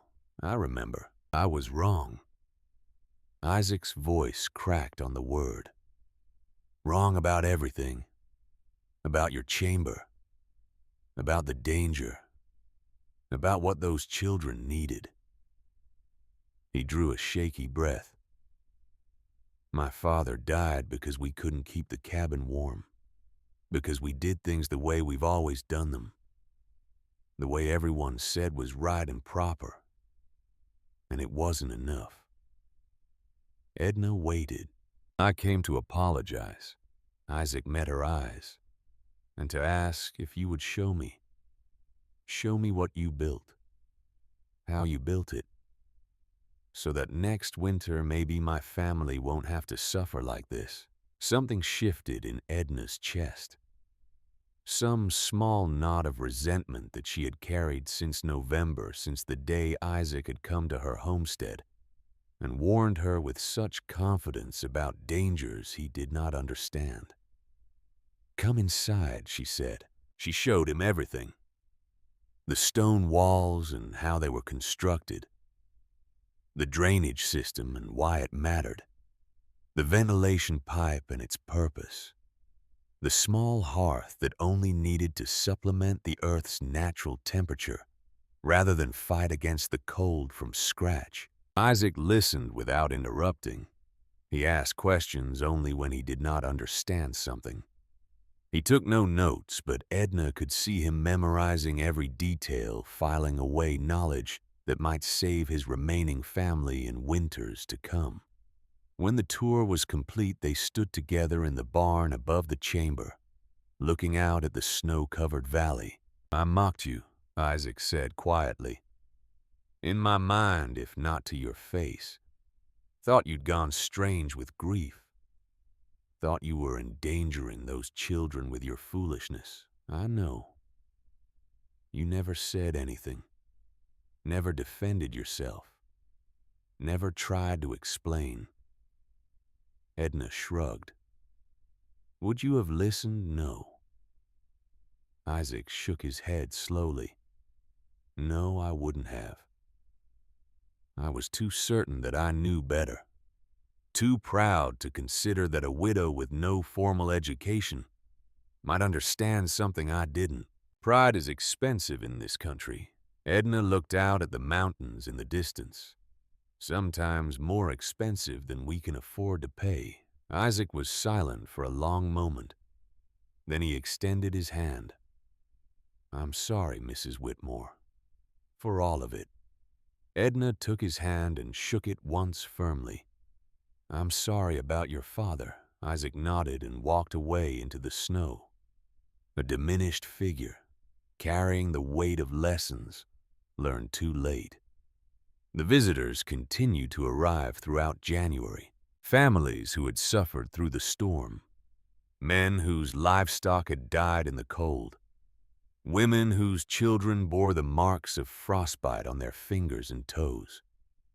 They came singly and in pairs, sometimes whole families, making the difficult journey through the snow to see the underground chamber that had become the talk of the territory.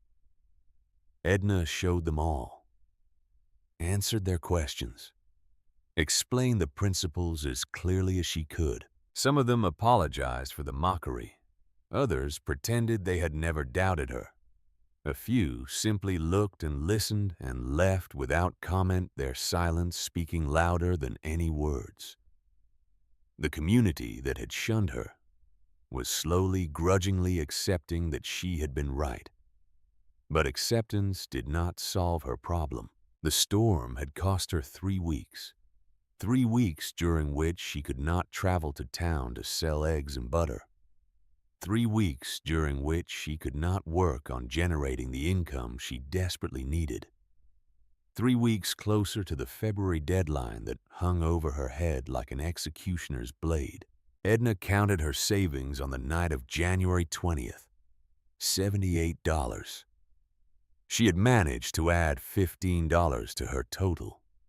Since December, selling what little she could to the visitors who came to see her chamber, she was still $140 short.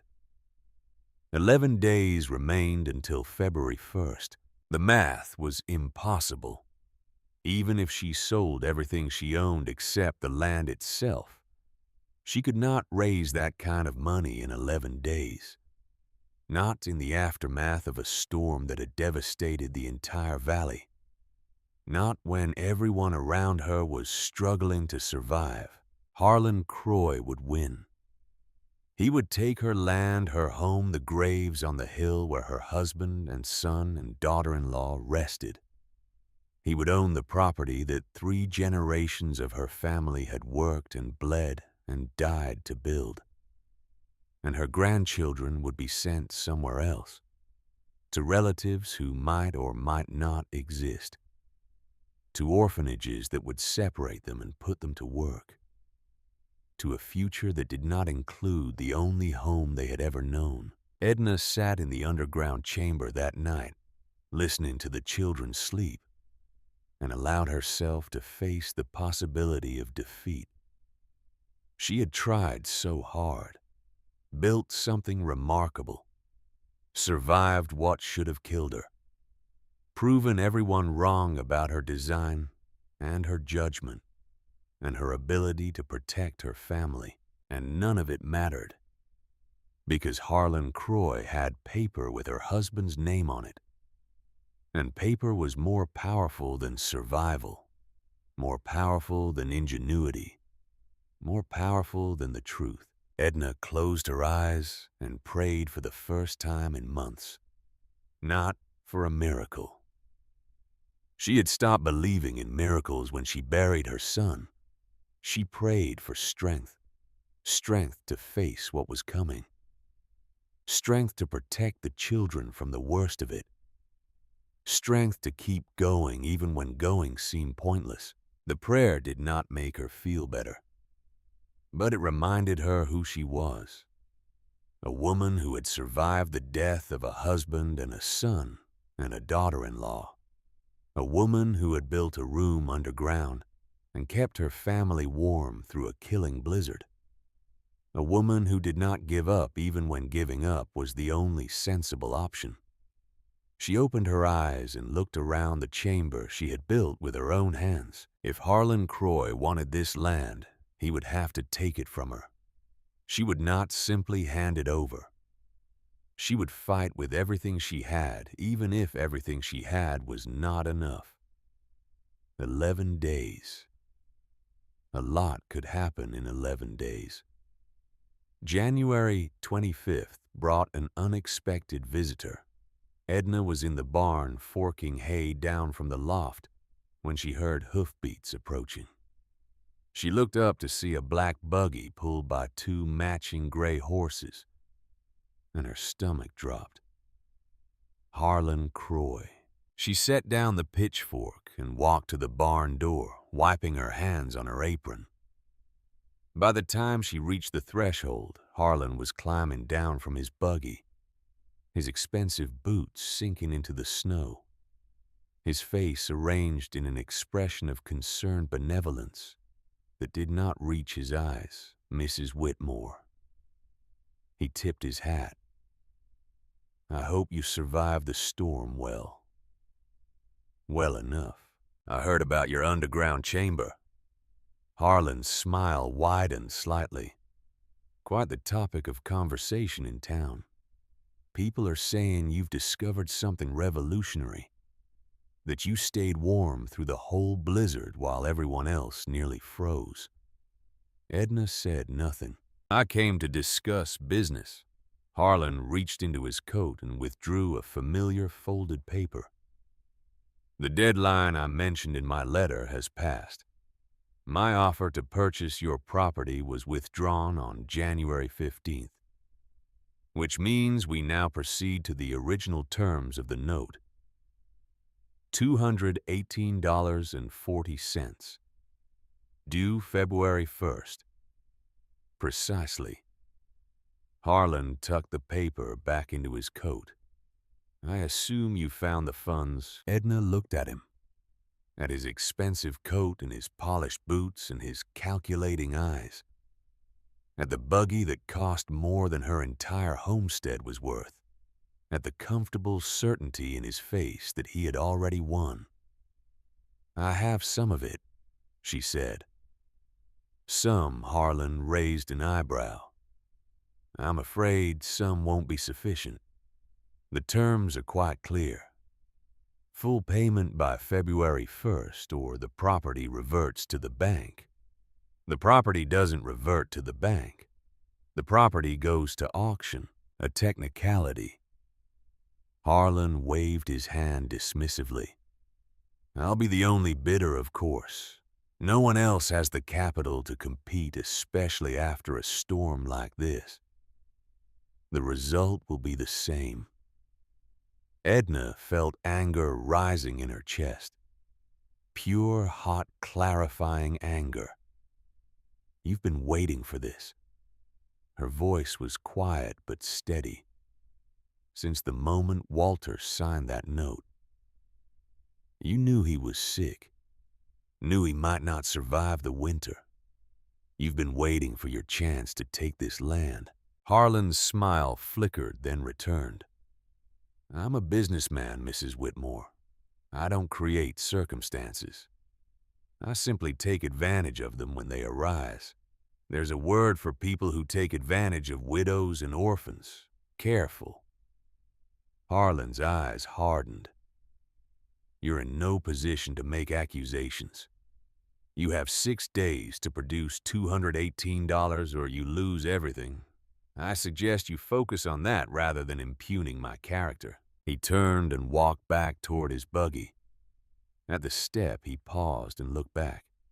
"By the way, I hear your grandchildren are quite attached to this place, especially the girl. What's her name? Rosalie." He let the name hang in the cold air. It would be a shame for her to lose her home. Children that age, they remember things like that. Affects them for the rest of their lives. The threat was clear. The cruelty was deliberate. Harlan Croy wanted her to know exactly what was at stake, exactly what she stood to lose. Edna watched him climb into his buggy and drive away. She stood in the barn doorway until he disappeared from view. Her hands clenched into fists at her sides. 6 days. $140 short. And a man who would use her grandchildren as leverage to steal her land. She had never hated anyone the way she hated Harlan Croy in that moment. But hatred did not pay debts. And she still had no idea how she was going to survive. The answer came from an unexpected direction. 2 days after Harlan's visit, a group of men arrived at the Whitmore homestead. Samuel Corcoran led them riding at the head of a small procession that included Isaac Brennan and 3 other farmers from the valley. They found Edna in the barn feeding the livestock. She looked up as they entered, her face wary.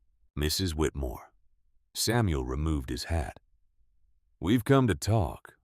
About what? About the debt you owe Harlan Croy." Edna felt her cheeks flush. "That's private business." It was. Isaac stepped forward until Harlan started talking about it in the saloon, bragging about how he's going to own your land by February, talking about what he plans to do with those children of yours once you're out of the way. The anger flared again, but Edna kept her voice steady. "There's nothing to be done about it. I don't have the money." "No," Samuel agreed. "But we do." Edna stared at him. "What?" "The 5 of us have pooled our resources," Isaac continued. $40 each. 200 total. It's not quite enough to cover the full amount with interest. But we figure Harlan might accept it as a settlement, especially if we all show up together to deliver it. Edna could not speak. She looked from face to face, seeing men who had mocked her, doubted her, whispered about her. Behind her back, men who had come to her homestead after the storm with apologies and questions and requests to see her underground chamber. Why she finally managed. Samuel shifted uncomfortably. "Because you were right, and we were wrong. And that matters, because you saved our families." Another man spoke up, a farmer named Peterson, whose wife had nearly lost a hand to frostbite. "My wife is already talking about building an underground room next fall. Says it's the only way she'll feel safe through another winter. That knowledge came from you, Mrs. Whitmore, because it's the right thing to do." Isaac's voice was quiet but firm. "We call ourselves a community, but we haven't acted like one. We let you struggle alone when you needed help. We mocked you when you tried something different. We watched Harlan circle your property like a vulture and did nothing to stop him." He paused. "My father died because we couldn't keep our cabin warm. Yours didn't because you built something better. The least I can do is help you keep the land where you built it." Edna felt tears prick her eyes. She blinked them back, unwilling to show weakness even in the face of unexpected kindness.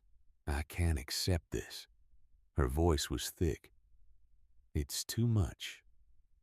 "It's not a gift," Samuel said. "It's a loan. You can pay us back as you're able over the next few years.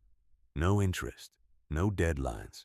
Just neighbors helping neighbors the way we should have been doing all along." Edna looked at the money in Samuel's hand. $200. More than she had saved in a year of scraping and selling and sacrificing. "Why now?" she asked.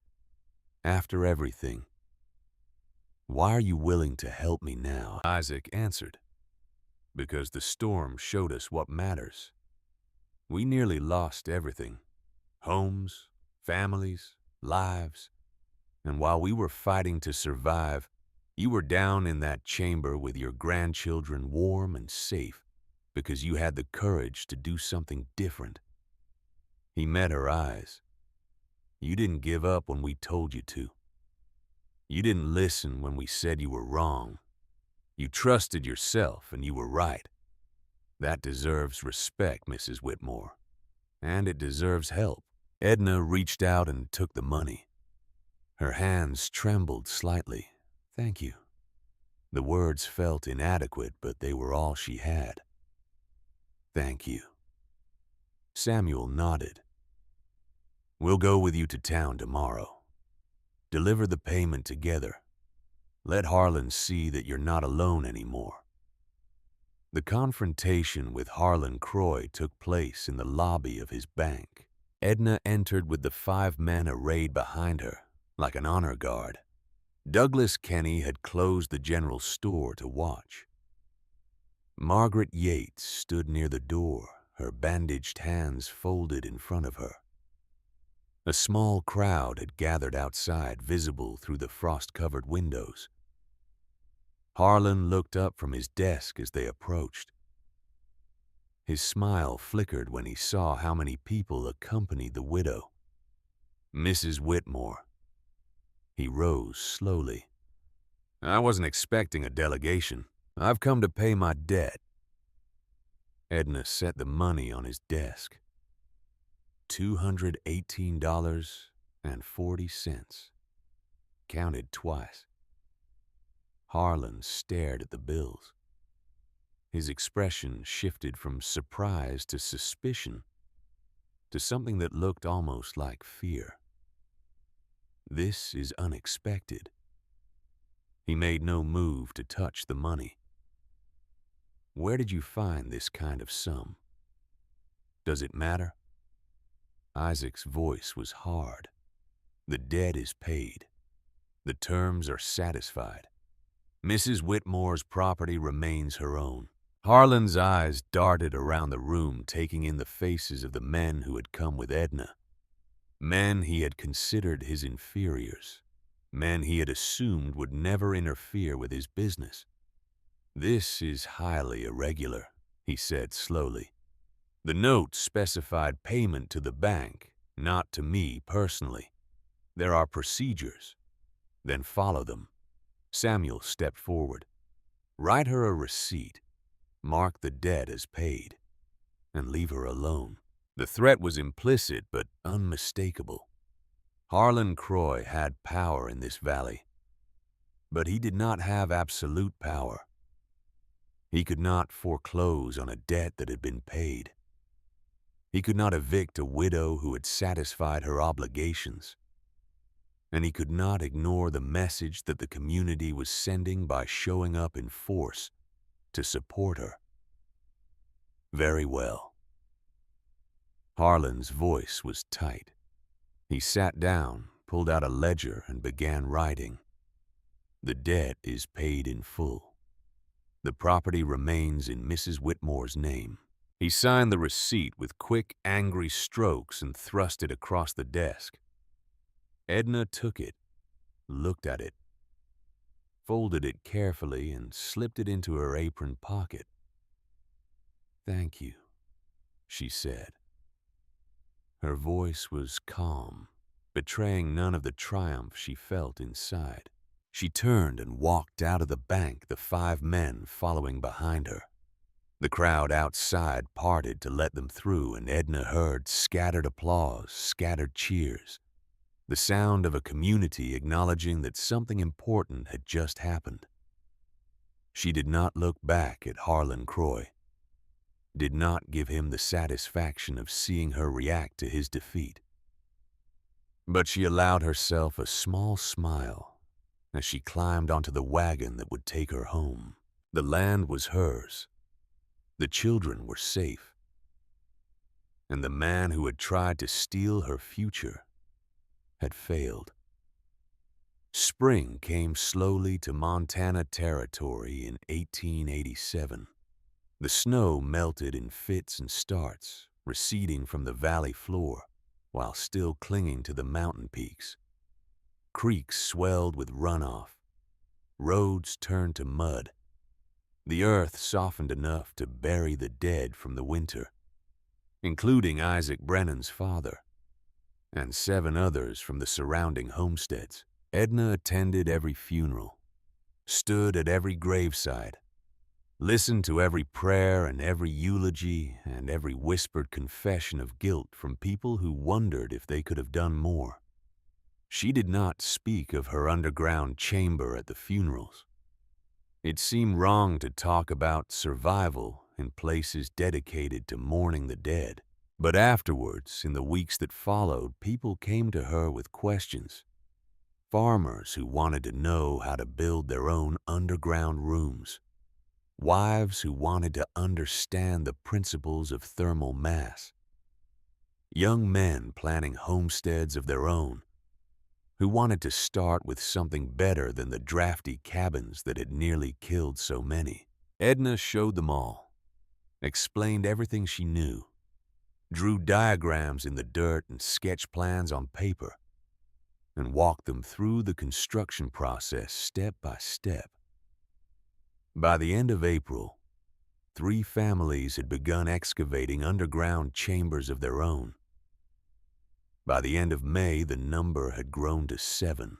Margaret Yates, her fingers healed but scarred, wrote an article for the Fergus County Advocate titled, "Underground Survival Lessons from the Blizzard of 1887." The article mentioned Edna by name, describing her as a widow who innovated a practical heating solution during the harsh winter, and a pioneer of earth-sheltered construction in the Montana Territory. The article was only 3 paragraphs long, buried on page 4 of a small weekly newspaper that few people outside the valley ever saw. But it marked a shift. What had been seen as strange was now seen as smart. What had been mocked was now admired. What had been the desperate invention of a grieving widow was now the foundation of a new approach to frontier survival. Douglas Kenny started stocking more firebrick and clay pipe. He mentioned to customers that there was increasing interest in underground construction and that he could order specific materials if needed. Isaac Brennan, carrying the weight of his father's death like a stone in his chest, built a winter parlor beneath his cabin, a semi-underground space where his family could gather during the coldest months, insulated by earth, warmed by a small hearth, protected from the wind that had nearly killed them all. The design was different from Edna's. He used concrete instead of stone for the walls. He added a larger hearth. He connected the space to the main cabin through an interior passage instead of a trapdoor. But the principles were the same. Go underground. Use thermal mass. Let the earth do the work. Edna watched the changes with a mixture of pride and humility. She had not invented anything new, had not discovered secrets hidden from the rest of humanity. She had simply remembered old knowledge and applied it to her situation. But sometimes that was enough. Sometimes the reminder was as valuable as the invention. The years that followed brought more changes than Edna could have anticipated. Caleb grew tall and strong, developing a fascination with mathematics and engineering that reminded Edna of her father. He took over the measurements and documentation of the underground chamber, recording temperature and humidity and air quality with a scientific precision that impressed everyone who saw his notebooks. At 16, he announced his intention to study engineering at the university in Missoula. Edna sold 2 cows to pay for his first year of tuition. She would have sold more, but Caleb insisted on working to cover the rest. He graduated 4 years later with honors, specializing in thermal engineering and earth-sheltered construction. His thesis was titled, "Practical Applications of Ground-Coupled Heat Transfer in Rural Montana." The dedication page read, For my grandmother, who taught me that sometimes the old ways are the best ways, Rosalie followed a different path. She remembered the long winter days in the underground chamber, the lessons her grandmother taught by lamplight, the stories they read together while the world above them froze. She became a teacher like Margaret Yates before her. She taught in the same schoolhouse where Margaret had once taught, in a building that now included an underground classroom that stayed comfortable even in the depths of winter. She kept a diagram of her grandmother's chamber on the wall. When students asked about it, she told them the story. How her grandmother had been mocked for digging. How the blizzard had proved the design. How warmth and survival sometimes required thinking differently. The story became part of the valley's folklore. The widow Whitmore and her underground bedroom. The blizzard of 1887 and the woman who survived it. The practical lesson that became a regional building tradition. Edna lived on the homestead until 1902. 15 years after the Great Blizzard, she sold the property to a young couple from Iowa who had heard stories about the famous underground room. They wanted the land specifically because of its history, because of what had been built there, because of what it represented. Edna moved to Lewistown, to a small house near where Rosalie lived with her husband and 2 children. She spent her final years surrounded by grandchildren and great-grandchildren, telling stories of the old days to anyone who would listen. She died in the spring of 1907, at the age of 82. They buried her on the hill behind the old homestead next to Walter and James and Catherine. The new owners gave permission readily. They understood what that hill meant, what the woman buried there had accomplished. The gravestone they placed above her read, Edna Whitmore, 1825 to 1907. She built a home beneath the earth and taught us how to survive. The underground chamber beneath the barn remained in use for another 20 years. The couple from Iowa slept there every winter, raising 3 children in the space that Edna had carved from the Montana soil. They expanded it slightly, adding a second room for storage, improving the ventilation system, replacing the old stone walls with more durable concrete. But they kept the original hearth, kept the original ladder, kept the small shelf where Edna had placed her oil lamp and water pitcher during those long winter nights when the world above was frozen and deadly. Visitors came to see it sometimes. Architects and engineers who had heard about the design and wanted to study it firsthand. Journalists who wrote articles about frontier survival. Historians who recognized the significance of what one woman had built with nothing but determination and old knowledge and a desperate love for her grandchildren. In 1923, the barn finally collapsed under the weight of a heavy snowfall. The underground chamber survived, protected by the earth that surrounded it, but without the barn above it lost its primary source of supplemental heat. The property changed hands several times after that.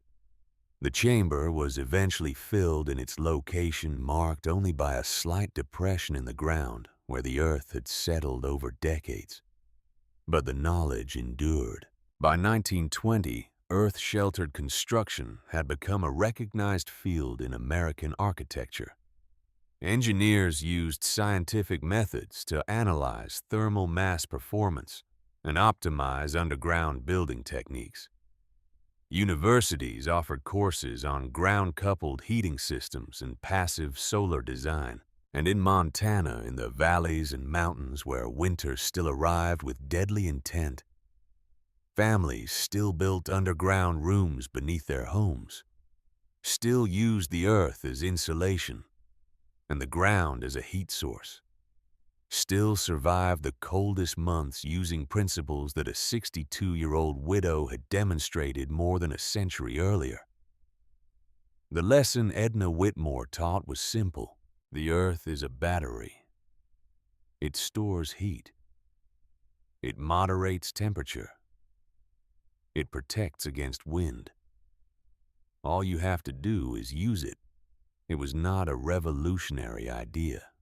Humans had been building underground shelters for thousands of years, from ancient pit houses to sod homes to modern earth buildings. But Edna had proved something else, something harder to quantify, but equally important.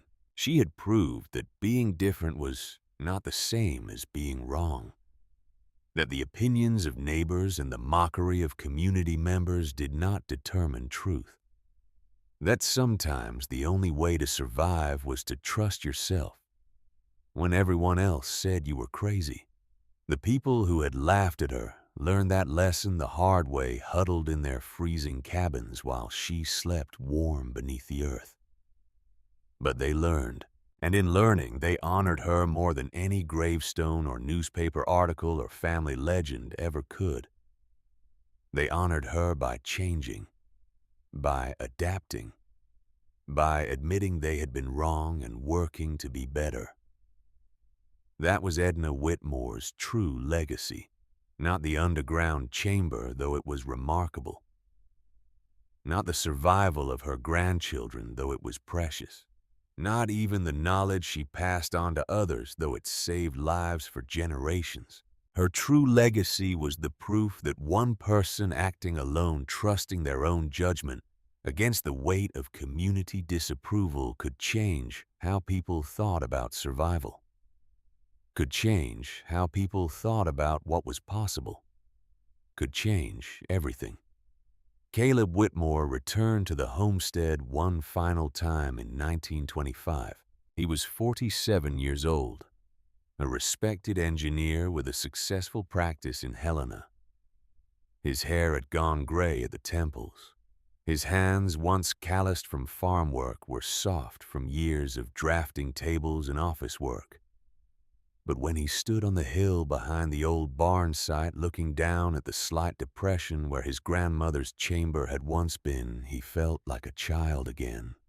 He remembered the night of the blizzard, the muffled howl of the wind above them, the warmth of the stone walls, and the glow of the oil lamp. His grandmother's voice reading stories while his sister slept, and the world outside tried to kill them. He remembered his fear, his doubt, his cruel words on the day he had told his grandmother he wished his parents were alive instead of her. He had never apologized for those words, had carried the shame of them for decades, had hoped somehow that his success and his gratitude and his dedication to her memory would be apology enough. Standing on the hill, he finally spoke the words out loud. "I'm sorry, Grandma, for what I said, for doubting you, for being ashamed of where we lived." The wind carried his words away across the valley. No one answered. No one was there to hear. But Caleb felt something lift from his chest. Some weight he had carried so long he had forgotten it was there. He looked out at the mountains in the distance, still capped with snow even in late spring, at the valley where his family had lived and died and struggled and survived, at the land that his grandmother had fought so hard to keep. "You were right," he said quietly, "about everything. You were right and the world was wrong, and you kept us alive anyway." He stayed on the hill until the sun began to set. Then he walked back to his automobile and drove away, carrying the memory of his grandmother with him, like a flame that would never go out. The widow Whitmore, the woman who dug a bedroom beneath her barn, the woman who survived the worst blizzard in Montana history, the woman who taught a valley how to live. She had been called crazy, called peculiar, called a fool who would doom her grandchildren with her strange ideas. She had been right, and that in the end was all that mattered.